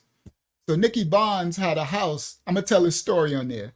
Nicky Bonds, the famous heroin kingpin, the darkest man in the world, Nicky Bonds, the famous dude of the street legend stuff. He had a house in Long Island. He bought this big, it looked like a mansion. Oh, I forgot the name of that street. And Marcel dated a girl in the house. I was in Nicky Bonds' house. I'll tell that story. That's another time. I might tell it on a big channel. So I'll be saving the stories with the most famous people. I'm saving those stories. All the celebrities, all those for the big channel, So I'm saving. I'm not giving, even though I got stories for days, but just so y'all know, I got some crazy stories with celebrities. So I was in Nicky Bonds' house, literally. We were little. Marcel was dating his daughter. And we was in this boy's mansion. It was a mansion, all right? The famous heroin dealer Nicky Barnes. Y'all, Barnes, Barnes. Look him up. Google Nicky Barnes. It's all over. It's all over. All over everywhere. So anyway, so Unique. Hans used to live on where Nicky Barnes' house was, on that street leading to Lawrence Road. But anyway, Unique don't remember. So shout out to Tatiana. So Hans, guys, Hans was oh yeah, I know who you talking about. Hans. Yeah. Hans. Oh, so it's Heinz, H-I-N? I thought it was Hans. I always called him H-O-N-Z, like Hans, or H-A-N-S, like Hans, like German. I don't know, but Hans, yeah, big Hans, right? So Hans was our boy. Hans, he reminded me of Biggie Smalls. He big, but he always dressed, right? He fly, right? And funny, always laughing. He remind me. But Hans was our boy, right? Hans was gangster. And Uniondale was known as like a suburb, kinda, right? So Hans would set people up for us. So what Hans would do, we would see Hans would and Hans would be like, all right, he would survey the people for back to school, what they wearing, right? So Hans would be looking and setting people up. Okay, he got a sheepskin. This one got a leather coat. This one got this. This one got a gold nameplate. This one got a gold this. This one got, so he would set people up, and then he would come and see us, come to the projects or whatever, and see. I think we used to see him at Kennedy Park and stuff. And he'd be like, yo, all right. So we was set up when we going. So this one particular time, I remember we went, right? So now we going shopping, right? Me, Unique, Sean, it's a bunch of us. We going shopping. This is horrible stuff, guys. It's stuff makes me feel so bad. That's why I'm telling this story. So we posse up. We going to Uniondale. So we get to the high school, and Uniondale had a lot of girls. They had a lot of pretty girls and all that. So we get to the high school, and they got security and all that. So we wait. So we meet Hans, and then we wait until the school is over. When the school bell ring, and all the people, they would walk down this long street. I think it's not Uniondale Avenue. It's the long street that lead to Uniondale Avenue, because they had houses on that street. Yeah, Unique said, and we would sit in the stands at their basketball game. Fact, and the Hans would point people out. Yeah, so they would have a basketball game, right? The team, the school, and we would go to the game, and they had all the girls, right? And Hans, as we in the stands in the bleachers, Hans would point people out. Him, get him, get him, get him, right? So this one particular time, we there, and then after the school let out, they start walking. The kids are this is so horrible, because the kids are walking home from school, right? This is some horrible stuff, guys. They leaving school, and here we are, some ghetto kids from the projects in these good old black folk neighborhood, right? These are good, clean black folk. We got to travel too. I don't remember how we got there. Maybe we walked, because we didn't have cars. This is way back in the days. Here we are, I think we walked. Here we are in these good old black people neighborhood, and we are about to go and pray on these kids to take their stuff. These kids that they parents didn't probably work hard to buy them these clothes and everything. I'm not proud of this stuff. So this one particular event we did, because we did this for a while. We used to call it shopping. Easter shopping, Christmas shopping, back to school shopping, right? This is how we got our stuff back then, because we didn't have money, and they put so much poverty in the hood. This is how the black people preyed on one another. So here we are, 20 deep, whatever, bunch of little thugs. Now look at you little thugs. Somebody need to go sit themselves down. Yeah, we call Easter shopping. Look, that's what we called it. Go somebody sit themselves down. I wish somebody would have popped all of us in our head. So here we go. We there, so we meet Hans. So we there. So we like, all right. Hans like, all right, the school about to let out now. So here they come. School let out. Now, those who don't get on the school bus, they walking because the street that lead from the high school is long. I'm talking about like 2 miles. Like, it's a long street. That's the longest street probably in the world. So it's like hundreds and hundreds of houses on the street. So a lot of these kids live at the end of the street. So they walking. Ain't no school bus. They walking, right? So, and then other streets, beautiful neighborhood, all these houses where Busta Rhymes from, lined houses, beautiful manicure lined homes, beautiful little houses, nice neighborhood, really nice. Where I would love to be. I live in the project. We some little dusty kids from the projects need to have our little dusty butts back at Parkside in the projects and sit ourselves down, right? So here we are in these good old black folk neighborhoods and the school let out. So here they come. Here come all the kids coming. And here come Hans. Him. And when he points to somebody, about 10, 15 of us just rush the person. Now, once we start rushing, all the people start screaming, this is not okay. They were like, ah! And they would scatter. People would run. But we know who we're going to get because Hans done already pointed them out. So when and the statute of limitations is up, we were kids. Okay, this is back in the 80s. All right. So we would, so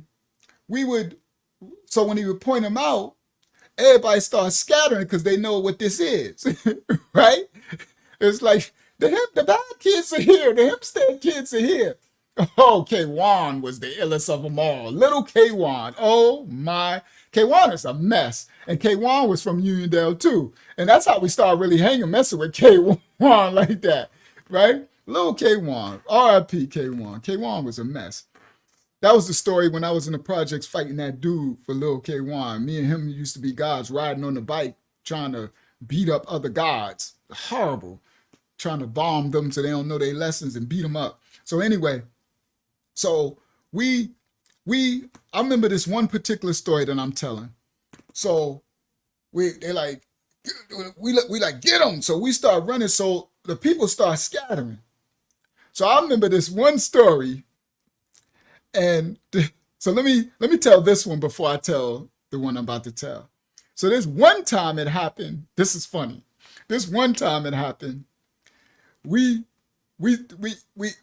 started, I don't know if I was with them running down, because sometimes I would just chill out and watch, right? And then try to get something after the chaos, because you have shoes flying everywhere. It'd be a hot, you know how they do the cartoon stories where the people be in a fight and it just be a smoke cloud and you see arms and legs sticking out? That's how it looked.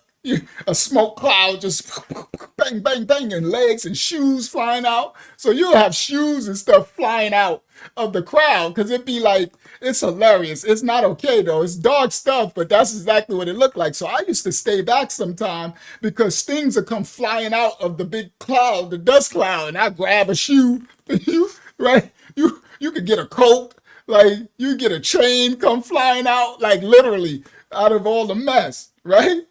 So this one time, this one story, I remember they said, get them, right?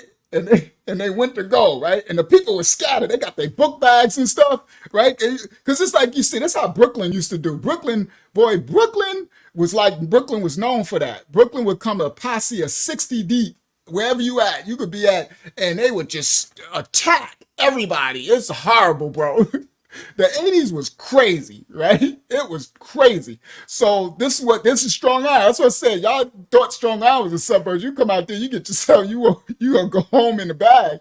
So anyway, so this one time, it was like, get them, right? So once you rush, all the people see it. Everybody scatter, book bags flying. You see people dropping their books, everything, people just running. So we went to run down. And I remember it'd be a bunch, and I remember it was this tall dude, this tall, light-skinned dude with dreadlocks. And he was like, what? And he starts swinging. Boom! Like one of my mans went to go grab him, because I think he had on a leather bomber or something. And one of my mans went to grab him, and he caught him. Boom!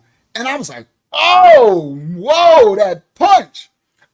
Yo, that punch, it like spit my man, boom, and he hit the ground, boom. And then the other dude was behind him. Oh, you try to hit my man, and he caught him, boom. And then someone else grabbed him, and he hit the other dude. The other dude fell. These are my people. These are part of my crew. The other dude fell, and when he fell, somebody else grabbed him, like, yo, jumped on his leg. And the other dude fell. He grabbed him, and the dude was on his leg. He grabbed him, picked him up, and body slammed him. Boom! And I was like, yo, because I used to always stay back. I'm always the type, I was always like that. I'm always stay back, right? I always survey stuff that's going. So I was never, like, some of my boys were like savages. So my savage level wasn't as high as theirs. You know what I mean? I was like, I would just stay back, and I would do stuff sometime. You know, I would fight and stuff, but I was always kind of chilling. So some of my boys, they just savage. They just drooling at the mouth type thing. They just, right? So the one that grabbed him, he grabbed him, picked him up, and slammed him. Boom! And then he was like, yeah, who won it? Who won? I was like, dang, this dude is a savage. I'm like, he was tall. And then, there you go. Unique already know. Look, hold on. Let me put it on the thing. Let me put it on the screen. Unique said that was the guy born who grabbed him. Fact. You already know where I'm going. So then all of a sudden, somebody else come. Yo, that's my brother. That's my brother. Ooh, and they, so my crew is beating up people, right? Remember, I want y'all to take the image of the cartoon image of the smoke cloud with the fighting and the legs and stuff sticking out, right? Oh, so Yada was there at that time too? Okay, hold on. So I knew you would put the pieces together for me. You need to be remembering everything. So remember, keep the smoke cloud in your mind, guys, of the legs and stuff, because that's what it looked like. Because it's like 30, 20 people jumping on 30, 20, 50 people who scattering individuals. So people are running and it's just boom, boom, boom, bang, bang, bang. It's just legs and dirt and everything. It's just a mess. It's chaos. So remember, keep that image in your mind, right? So that's what's happening. So Born he grabbed, now I know it was Born. We didn't know him then. This is when I first met Born Freedom. Shout out to Born Free. And did I tell the story yet? No. When I told the story on this channel of when I did a dedication to Wise when he died, when I did a dedication to Wise, to Jerome Harkless, I said me, him, Born Freedom, and Lil Mo, the one who ratted, he turned to snitch, whatever. I'm truth to power, shouldn't have did it, Mo. When I said Born Freedom, that's who I was in jail with. That's my man. Yeah, what a way to meet Born Freedom, right? That's how I met Born. So Born, now I know it was Born. I didn't know who that was then. And I was standing back, and he was tall. I'm just looking at this dude. He don't look like he was tall. He wasn't fat, but he was hitting hard. He was looking like it was raining? I don't even remember it was raining. Unique said it was raining hard. I didn't even remember that. Unique be knowing so many details.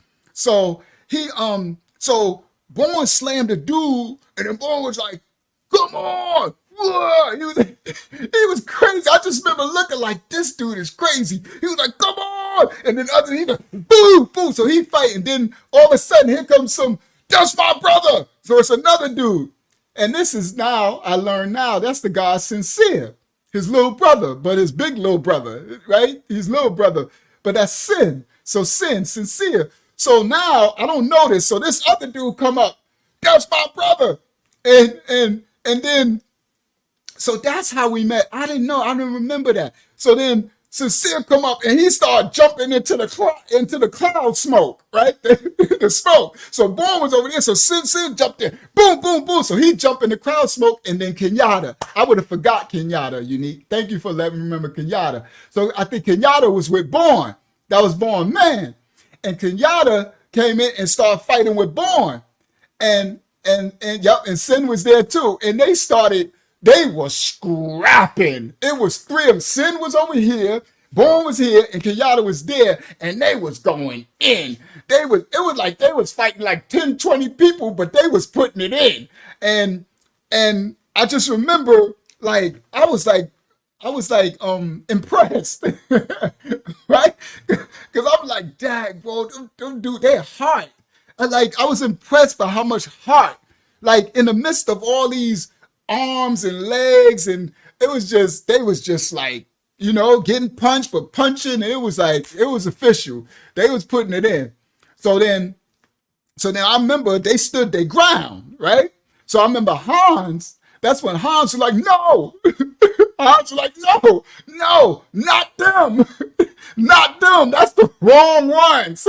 He was like, not them. Do not. So I remember Hans ran over, and then Bourne was like, you better tell him, Hans. They was like, Hans like, no, not them. And that's when it was Sincere, Kenyatta, and Born Free. And then Kenyatta later ended up dating Unique. Kenyatta crazy. Kenyatta is crazy.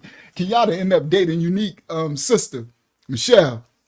But anyway, so then like had the black leather off the. All right, who's Li? What you put? You said so. Write that again, Unique, so I can remember. Because I knew we remember more details than I can remember. Now remember, the statute of limitations is up for this, guys. That's why I looked it up before I told this story. I'm never going to tell a story that's going to incriminate me in something.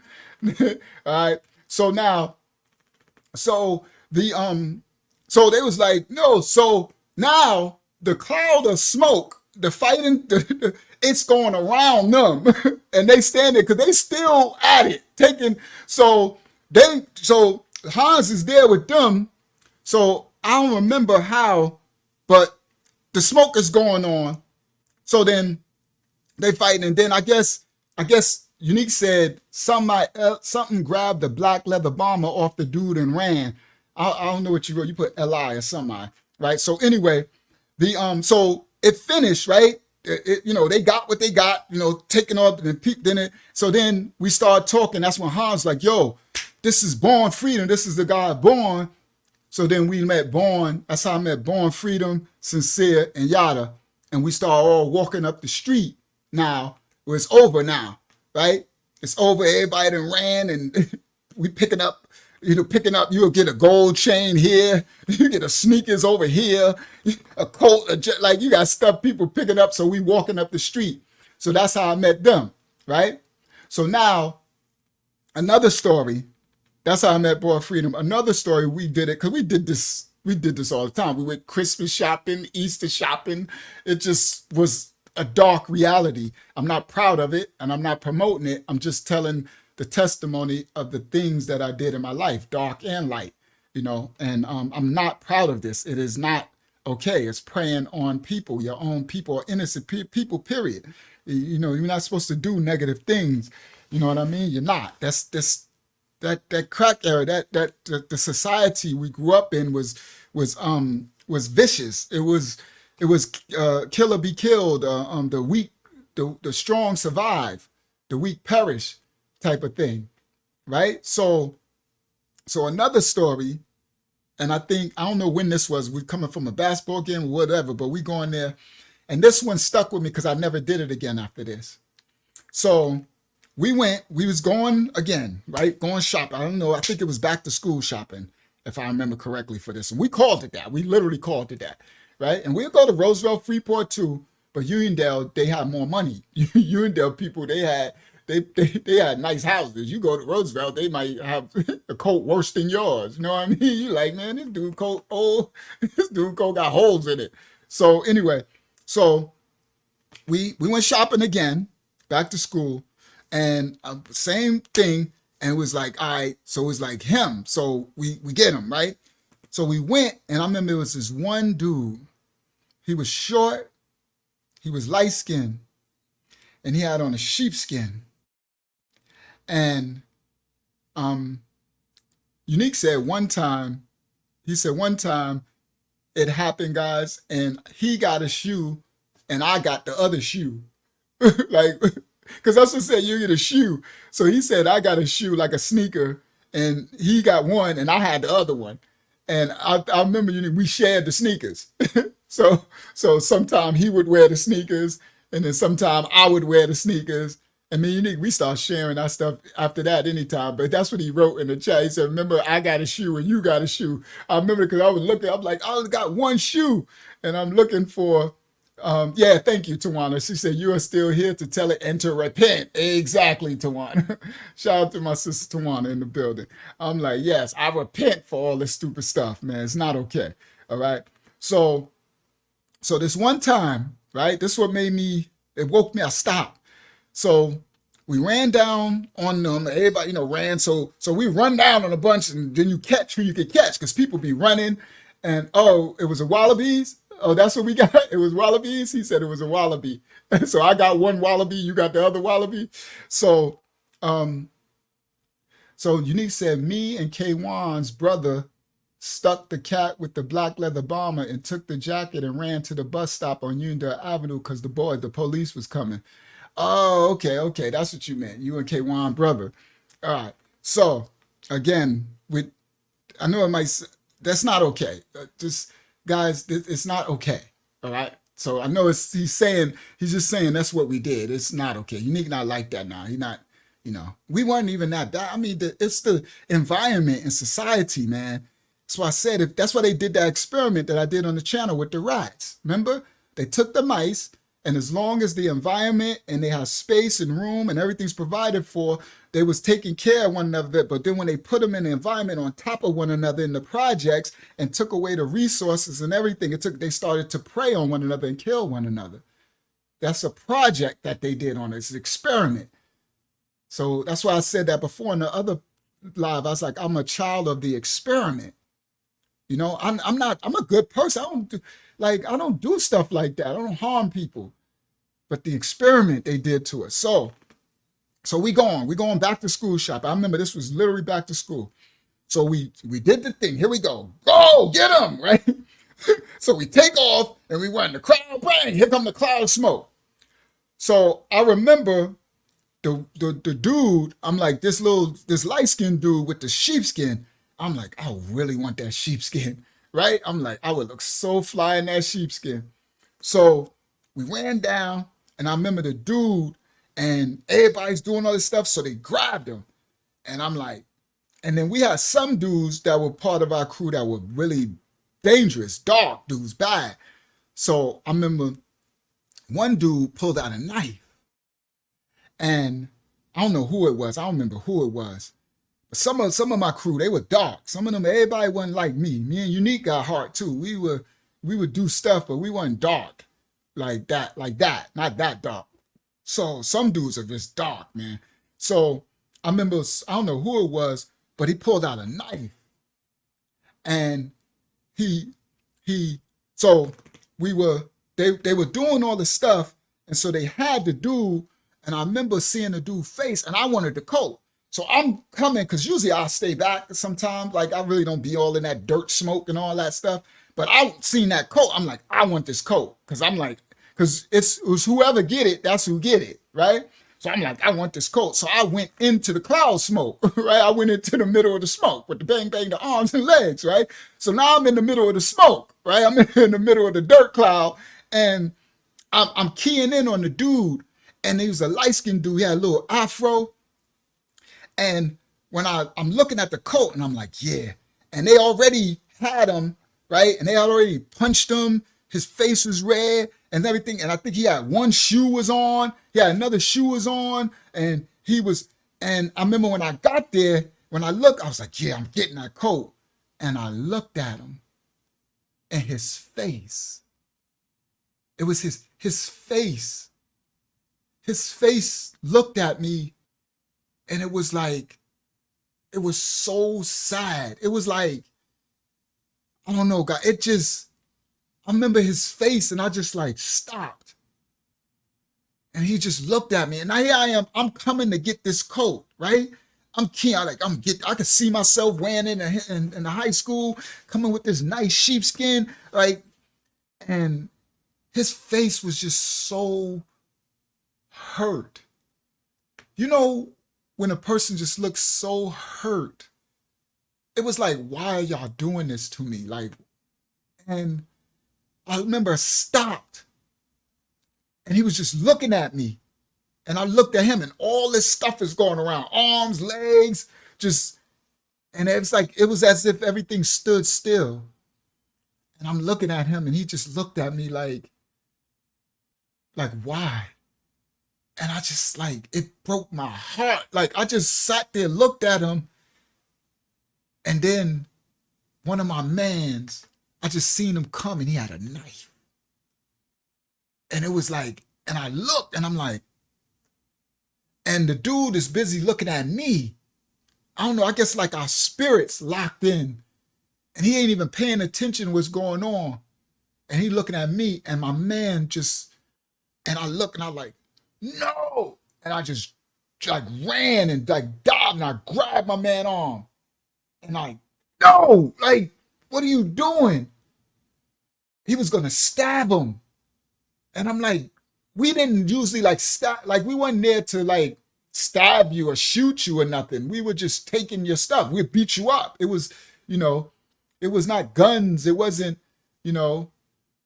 so that's why I looked up strong arm robbery. That's what they call strong arm, because you're doing it with your hands and stuff, right?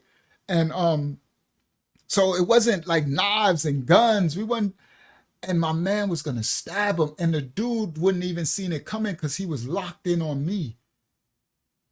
And my man, and I just, no, and I grabbed his arm. When I grabbed his arm, like, and we touched him, he's like, what you doing? What you doing? And then the dude looked, I'm like, no. And then like 2 or 3 of my boys just tackled him, just boom. And they just started beating him and they took the coat off him. And they took the coat. And so my man with the knife, he like, man, you tripping. And he went on. And then I looked back and the dude was on the ground. And like they beating him up and taking the coat, because they trying to hold on to the coat. No, my coat, no. And they beating him to, to get off the coat and taking his other sneakers off. And I just stood there looking at him. And then I looked around and I was like, what are we doing? Like, what are we doing, bro? And then they finished, they took his coat. And when they take the coat, yeah, and they go off and he's standing there. So then he starts to get up. Now they punching on him, beating on him, hair all messed up, coat gone, shoes taken off his feet. And he in the dirt on the grass and he get up and he trying to find his books. Cause they book bags. And he looked at me and I'm like, I just felt so bad. Honestly, I really felt bad. And I knew right then, I ain't doing this no more. I'm not doing this no more. This is not okay. It was not okay. I never did it again. Unique said, no, it's not. We just talking about things we did because of our situation. We tell these stories to show our youth don't do the things we did because now we wish we could have did it differently. Facts. He said, that's the story I was talking about. Okay. That's the story you told. And I felt so bad, bro. I just felt bad. So we finished and you can't act like it, Yeah, it definitely touched my soul, Bilal. You can't act, because you're in the hood. When you're in that, you got to act tough, right? And you got to act like, you got to act. So I have to act like, yeah. But inside, my heart was broken, bro. And I remember I said, I'm never doing this again. I'm not doing this again. And we never did it again. And from then, Unique, you might not know this, but then that's when I decided I got to find a new way to hustle. And that's when I focused on selling drugs. Because I was like, yeah, fronting. That's exactly what that is. Mustafa, fronting. Yeah, you got to front for your boys. Like tough, you know what I mean? You can't make them think like you got a heart. Unique said, you told me that. We stopped doing that shopping and moved on to still hustling. Facts. Thank you, daughter. Yeah. Yeah. I was like, no more, no more. Now, of course, selling the drugs, that's a whole nother genocide. But guys, we didn't know. Remember, we kids in the project in the ghetto during the crack era, you know what I mean? After coming out of the heroin era and stuff. And it's like we lost, you know. They killed Malcolm X. They killed Martin Luther King. They killed Father-in-law Clarence 13 Smith. They killed Medgar Evers. They locked up Huey Newton and them, Stokely Carmichael. You know, they killed Fred Hampton. They killed the leaders who would show us, no, don't prey on one another, to leave us as savages. And so I didn't know, I don't got no mother and father. I don't know no better. I just knew I didn't want to see myself. I didn't want to see that look on that brother's face of hurt looking at me. I just didn't want to ever see that again. It just did not feel right. It was so bad, bro. I still see his face to this day. I can draw his face. I can draw what he looked like. And if that brother is still alive, I know he'll probably never see this. But if you do, I am so sorry. And I repent and to anybody that we did anything to at our time, because we went shopping a lot. That was our time when we were like stick up. Well, not stick up, because that's when you get a gun. There was a time we were stick up kids too. I'll tell that, but statute of limitations is ran out, not to glorify, but just to tell the trauma and the bad stuff.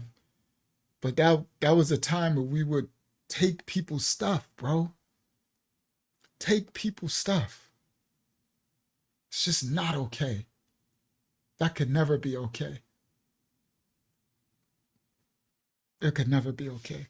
So for that brother, yeah, it was a huge look of disappointment. And it was so sad, Laria. It stuck with me to this day. It's like 30 years ago. To this day, I still know his face. I still know that look. And I still feel that feeling of hurt.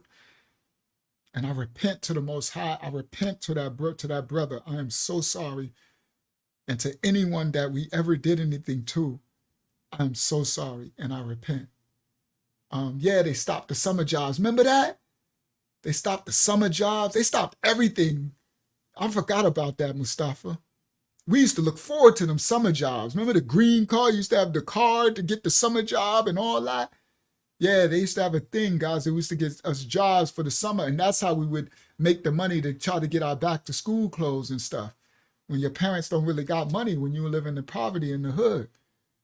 Right? I'm a project kid. And I ain't have parents. I had my grandmother. And she didn't have it. So that hold on, because I'm going to close out. I'm not going to go too long tonight because I need to prepare for the study tomorrow. So that one, the Gods and Nerves, the 85%, Big Born and Sincere, Hans. We took the boy's sheepskin and the look on his face.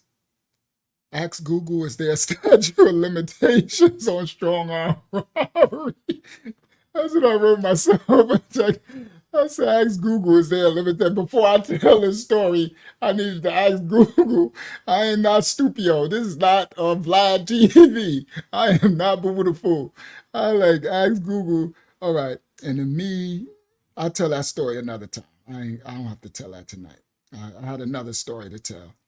But I turned GODBODY. I was going to tell a story about how. I'll do that another time with Rashim.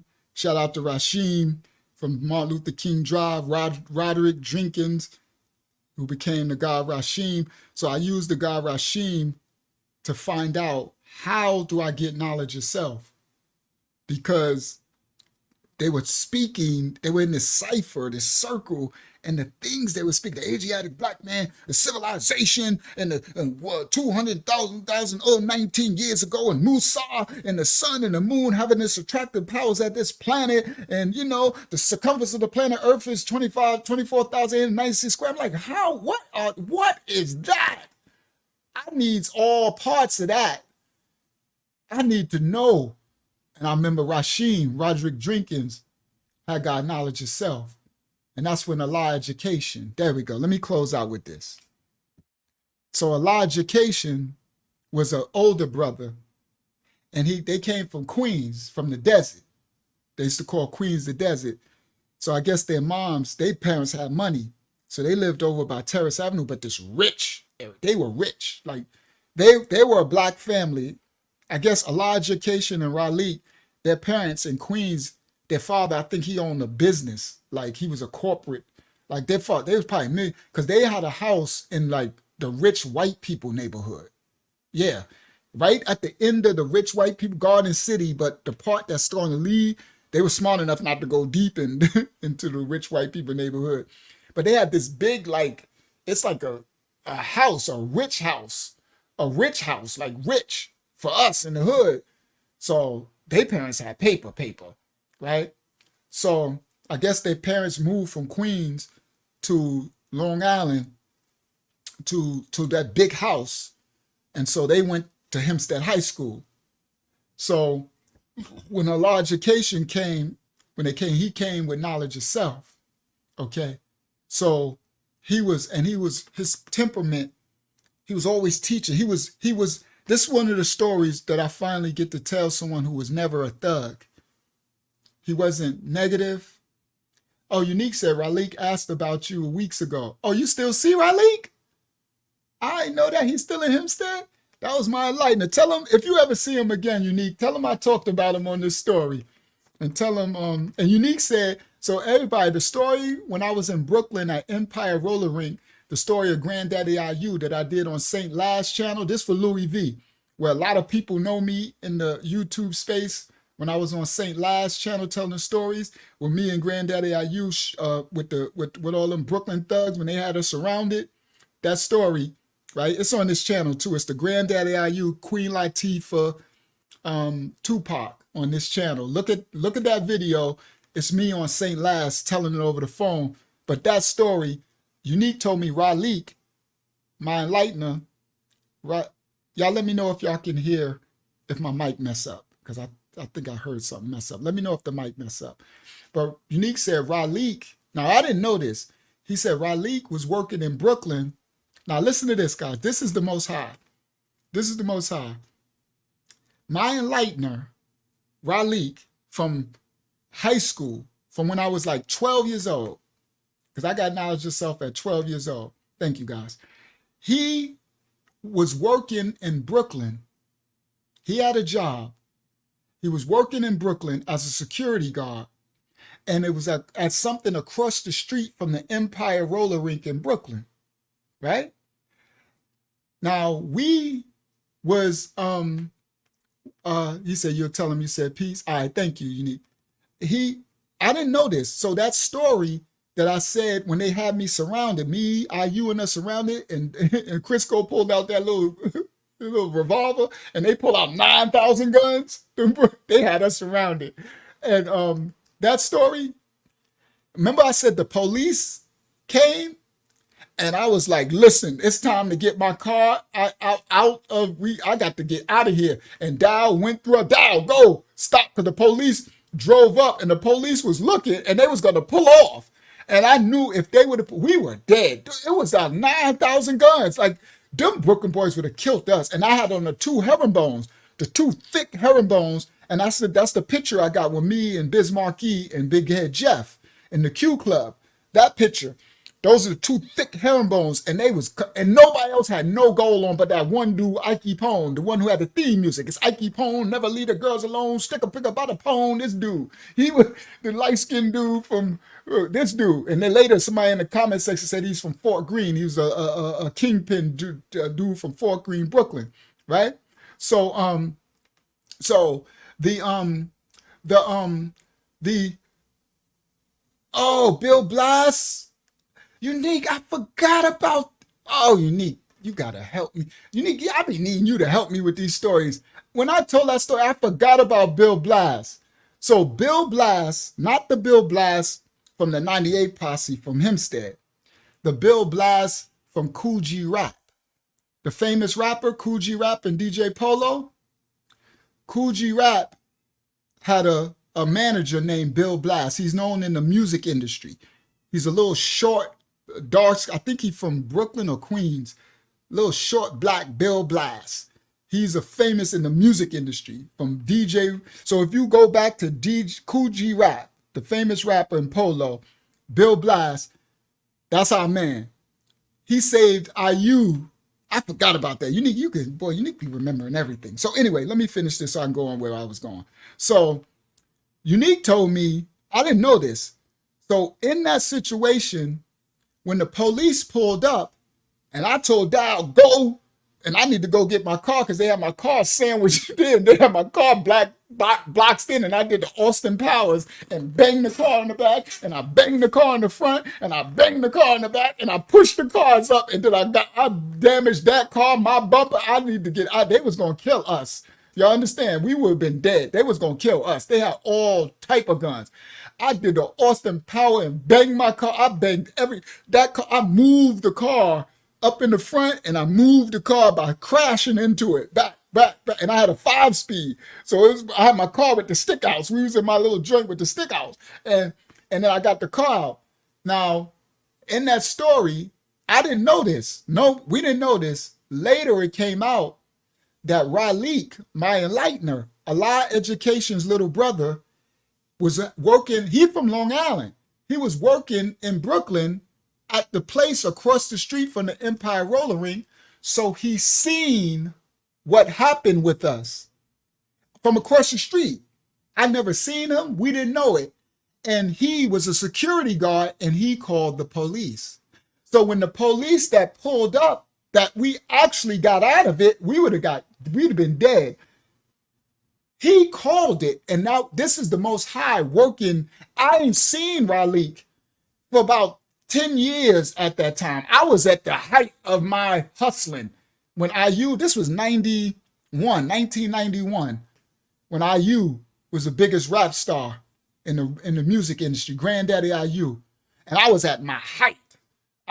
Not my height. My height was later when I became a millionaire, but in the streets, I was at my height. I had the big bins. I had all the, with the herringbones. That's a picture of me. And I wasn't my height. My height was when I did my real estate and all that, when I was a millionaire. But I was at my height of my foolishness. That's what I should say, my height of my foolishness in the streets. And Raleek, and I never knew it. Unique found that out later and said Raleek. So let me say this to Raleek.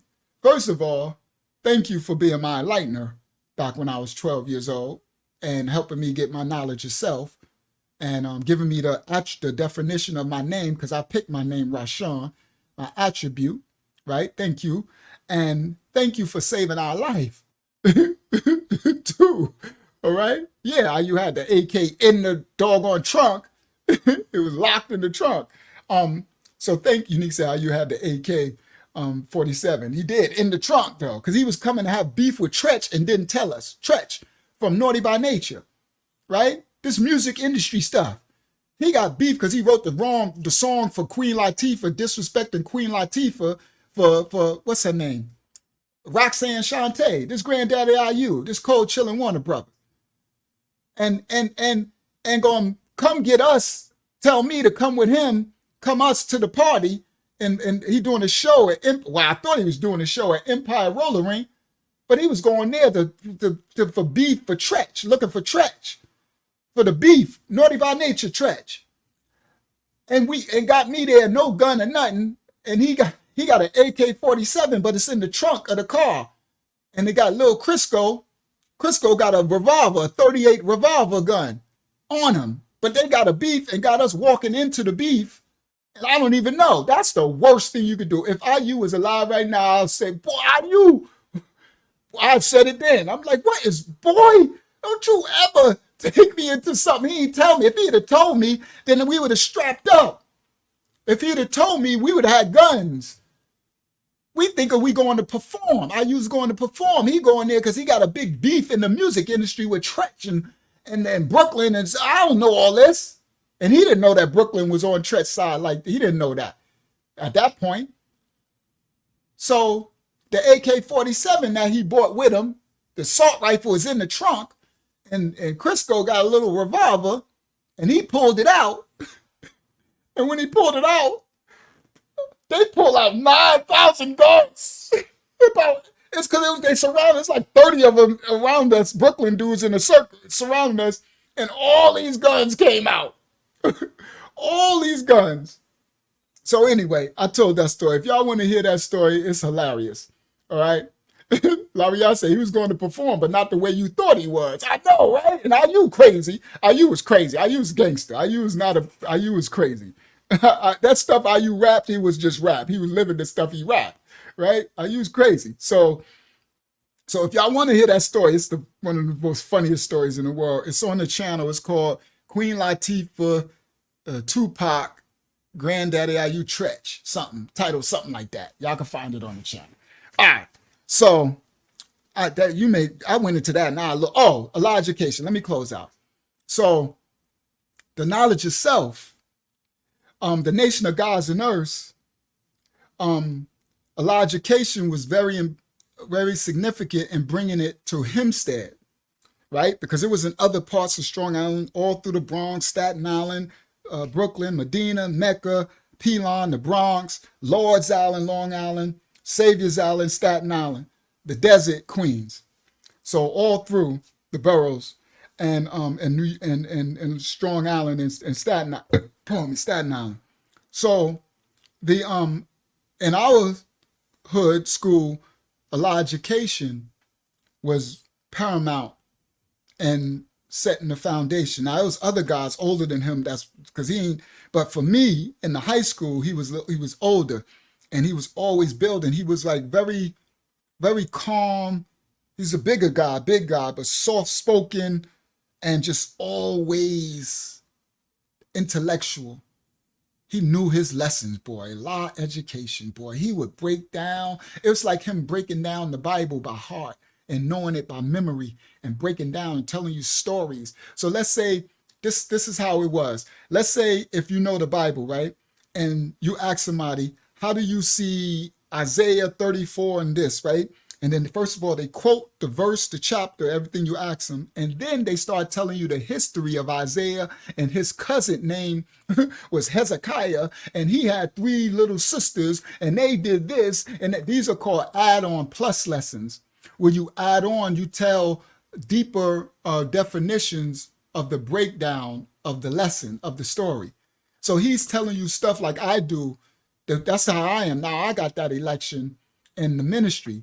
So for those who appreciate what y'all see tomorrow, because I'll be live tomorrow doing the ministry, doing the breaking down the ancient history and all that, our ancient history. So now I have that gift, right?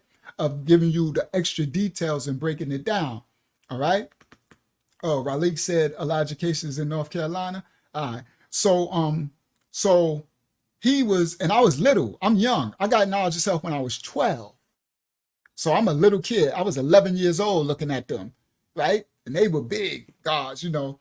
And he would be breaking down everything. And then I remember Roderick Jenkins, Rashim, had got knowledge of self. And Rashim, I knew Rashim from playing football and all that stuff and growing up on Martin Luther King Drive with Reese and stuff. And so I asked Rashim, and me and Rashim was in the class together. We had certain classes together. And I was, so he introduced me to Raleigh. And he said, and Raleigh, and then that's when I started to get knowledge of self. And what that is it started to teach me knowledge, wisdom, understanding, culture, refinement, the science of everything in life, love, peace, and happiness, civilization, and who I am. And teach me to not partake of swine and the abomination.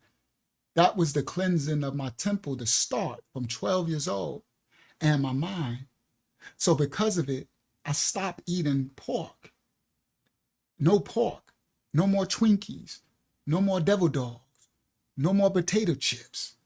No Starbursts. No, like we couldn't eat nothing back in the early 80s because they had pork in everything. They had monosodium glutamate. They had gelatin. They had lard. They had lecithin. They had all these ingredient mono and diglycerides. I still remember this from 30 years ago. You see the fruit that sticks? These are swine pork ingredients in the products that was in everything when the Nation of Gods and Earths first got introduced to the streets of New York. The companies start taking the swine out of all these ingredients because of what the Nation of Gods and Earth did, because we would not eat none of these products. So they start to see a vast majority of their monies, the stuff that yo uncle, y'all, did I coach your son in football? Me and KB. Yeah. It's so funny because I must tell. So I didn't know who you were, Bilal Mustafa. All right. Yeah. So he said, yo, Uncle Yah, did I coach your son in football, me and KB? Yes. And I'm going to go back and tell those stories about the Little League when they was playing, because that was a crazy, that was crazy. Yeah.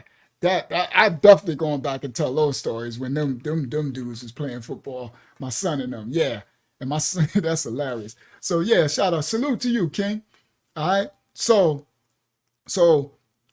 guys, it cleaned us up. It cleaned us up. All right.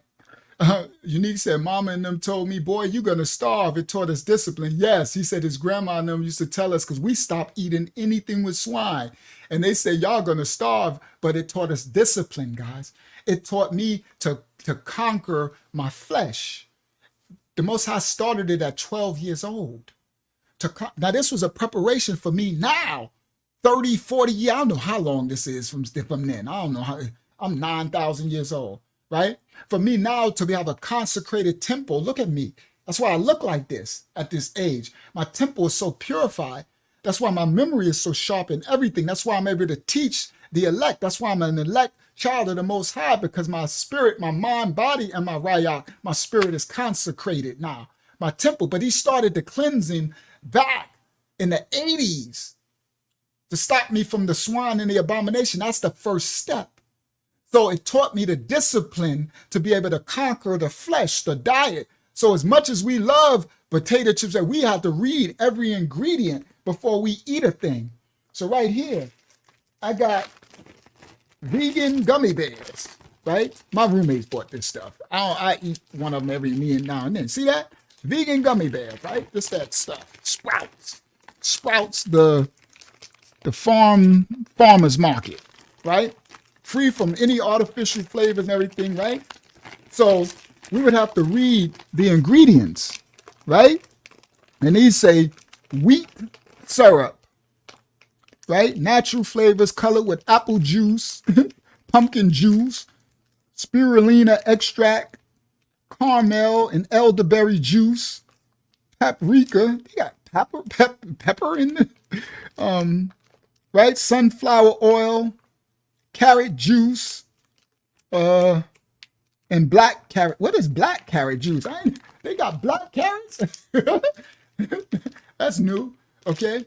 So we would be in the stores. I'm at 12 years old in the store having to read the ingredients of the potato chips and stuff, looking for these ingredients of swine. Okay. And if it is, you have to put it back, put it away. But this is the beginning of the purifying of my temple and the teaching me the discipline and to say no to the flesh, the building up later of this man child that would become Uncle Yahya Shah later, to be bringing the history of our ancestors, of lost and found, to people all over the world. Okay, yeah, it's only thousands of them on my YouTube, but it's millions of them on my other social media channel. You see? I'm Shadow Man on YouTube, but still reaching thousands all over the world. Like the other brothers and the people around me, like we watching you, people, we watching you from Africa, South Africa, we love you, Unc. We watching you and we learning. People all over the world. So y'all people who here, when I say thank the ministry for people watching, these are people from all over the world. United Kingdom, Canada, all over. They're part of the ministry now because I did the election of teaching the word. This started back then. And it started with the Most High, sending me the nation of gods and earths, sending that. So that's why I'm so thankful and honored that Clarence 13X Smith, Father Allah, took the initiative to try to teach knowledge, wisdom, and understanding, culture, and refinement to the lost so-called Black people in the ghettos, that they pumped heroin and Jim Crow from the Black Panthers and the revolutionary movement all through. And it's good to see and hear from you. Allah. Yes, praise, yes. Salute to you too, King. Assalamu alaikum to you. So I'm so thankful that the Most High used the Nation of Islam, the Muslims, like what my brothers are part of, that help clean up our ancestors from the streets, from heroin, and then when crack, the Nation of Gods and Earths, to help clean us up. Unique said, remember, people used to think we was crazy, and they would say this, and they would say this to our face, but we were determined to prove our original culture, and we became teachers. Facts. So y'all have no idea, when this first came out, it was really not okay. There was a thing called the gods and the 85%, and it was a war that happened. But I'll do that on another story. I'll title it The War of the Gods and the 85%. It was a war against the gods, the nation of the righteous, and it was not cool. And Ty Fields took part in it. Taste took part of it. So that's another story. All right. Now, the moral of this story is salute to all the nation of gods and earths out there, the righteous ones, not the renegade, and the community and the things, the involvement. The Allah School in Mecca, all of the gods and earths out there who teach knowledge, wisdom, understanding, culture, refinement, civilization, to be the light in the darkness. Salute to you in all your work, right? The Most High uses people in all different ways. It goes by the content of your character, your spirit. I don't care what God you call on. I don't care if you call him Allah. I don't care that you call him God. I don't care that you call him Yahweh, Yah. Just long as you do love your neighbor as yourself and you do right, you want to be a light to those in dark. You want to be a benefit to society. You want to help the downtrodden, the meek, the humble. The meek, the downtrodden. You want to be humble and meek. You want to serve. You want to be a good in bad situations. That's the spirit of the Most High and of the Mashiach, the Messiah. All right? So anybody that's righteous and doing the attributes of a righteous servant to do right by mankind, by others, is my brother and sister, because those are the Father's commandments. The Messiah, the Mashiach, said, love your neighbor as you love yourself, and love the Most High with all your heart, mind, soul. That love your neighbor as you love yourself mean do right by one another. All right. So that's the story of my repentance for when we were going school shopping. We were taking people's clothes off their backs as thugs, because that's what we were. Thugs. Ain't nothing but thug stuff. But we were lost. But now I'm found. All praise the Most High for repentance. Go forth, guys. The trauma and the things that you experience in your life is so that you can teach another. That's what this channel is about. It's not to glorify this stuff. The scripture says salvation is in the testimony. All right? Oh, Askia is Dow Burgess' son. Oh, all right, that's what's up. Shout out to him, Askia. So the testimony is the life that you live and the things you experience.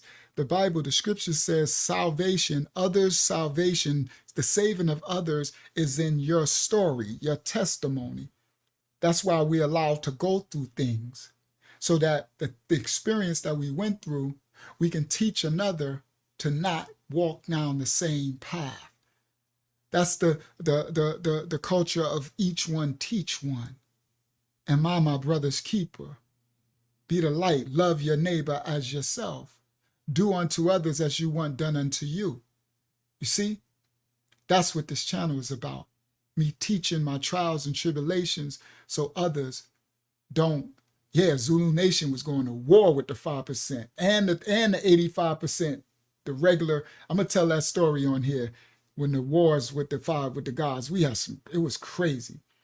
But again, I look for the spirit in a person, the fruit. I don't care what you are. You can be Muslim, you could be Hindu, you can be Israelite, you can be Moorish, Moorish temple. You can be, I don't care. You can be atheist, right? Meaning you don't believe that there's a higher power, but as long as I see you doing the work of my Father, that's just your foolishness. My people are destroyed for a lack of knowledge. If I see your fruit, you could be someone say, I don't believe in the Most High, but you sitting up there doing all the works and deeds of the Most High, you do whatever. I don't care what you believe. I don't care what you believe. I care what you do. Your fruit, that's Hebrew. See, you know them by their fruit. You know them by their works. Show me by what your actions. I don't care what you talk. I don't care what you think. I don't care what you believe. What are you doing? Because you got people that believe all this good stuff, but they ain't doing nothing about it. Their fruit is rotten. But they believe in all this stuff. Miss me. You know them by their fruit. Go forth, everybody on this channel. Be righteous. Be good to your neighbor. Protect yourself. Keep your head on swivel. Understand everybody ain't righteous. There's dark. There's serpent seed. Everybody ain't children created from the Most High. You got people that are created from the serpent. They're the seed of the serpent. They ain't even half human, Nephilim. These people out there. Black, white, and all that, right? So that means you got to be wise and know people by their fruit, mean what they do, their actions, their spirit. Look for spirit. Don't look for skin color. Don't look for relations. Don't look, it'd be your enemy. It'd be for those of your own family. You have a whole serpent in your family. That'd be the one that kill you and stab you in your back, right? So you're looking for the actions of people, the deeds, and that's how you discern who they are, whether they are righteous children or the Most High or not. That's it. That's what you look for, the fruits. Shalom, Maya. All right. Now, I love y'all all. Thank y'all for sharing this 25 to Life episode with me. Hopefully y'all enjoyed yourself tonight. Another one down. Uncle Yahshua, 25 to Life Testimony TV. Keep it functional. Thank y'all for joining me. I'll see most of y'all tomorrow on the Bibles, the study, the history thing. Is gonna be dope. I already know what I'm doing, and it's gonna be some dope information coming out tomorrow. I love y'all all. Go forth, be the light that you are in the darkness, the light of the fire that you are, the fire of the Most High. You heard? I don't care what you believe in. Go forth and love your neighbor as you love yourself. Do right by your neighbor. Do right by the next person. Take care of the meek. Take care of the elderly, the widows, the orphans, the downtrodden, the weak, take care of the animals and the earth. And you my brother under the Most High. You right by me, brother and sister. All right. Y'all know how we do on this channel. We keep it real. Bossy, you know what it is. We out. 25 Life Testimony TV. All right. I love y'all. Hopefully y'all enjoyed yourself. Shout out to Louis V. Jim Park, Connecticut, and everybody else who joined me tonight. We out.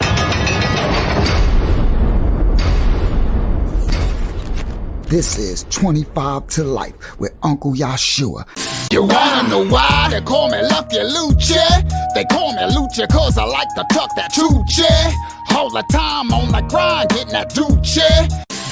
This is a little story on 25 to Life with Uncle Yashua. Like and subscribe for more incredible stories every week.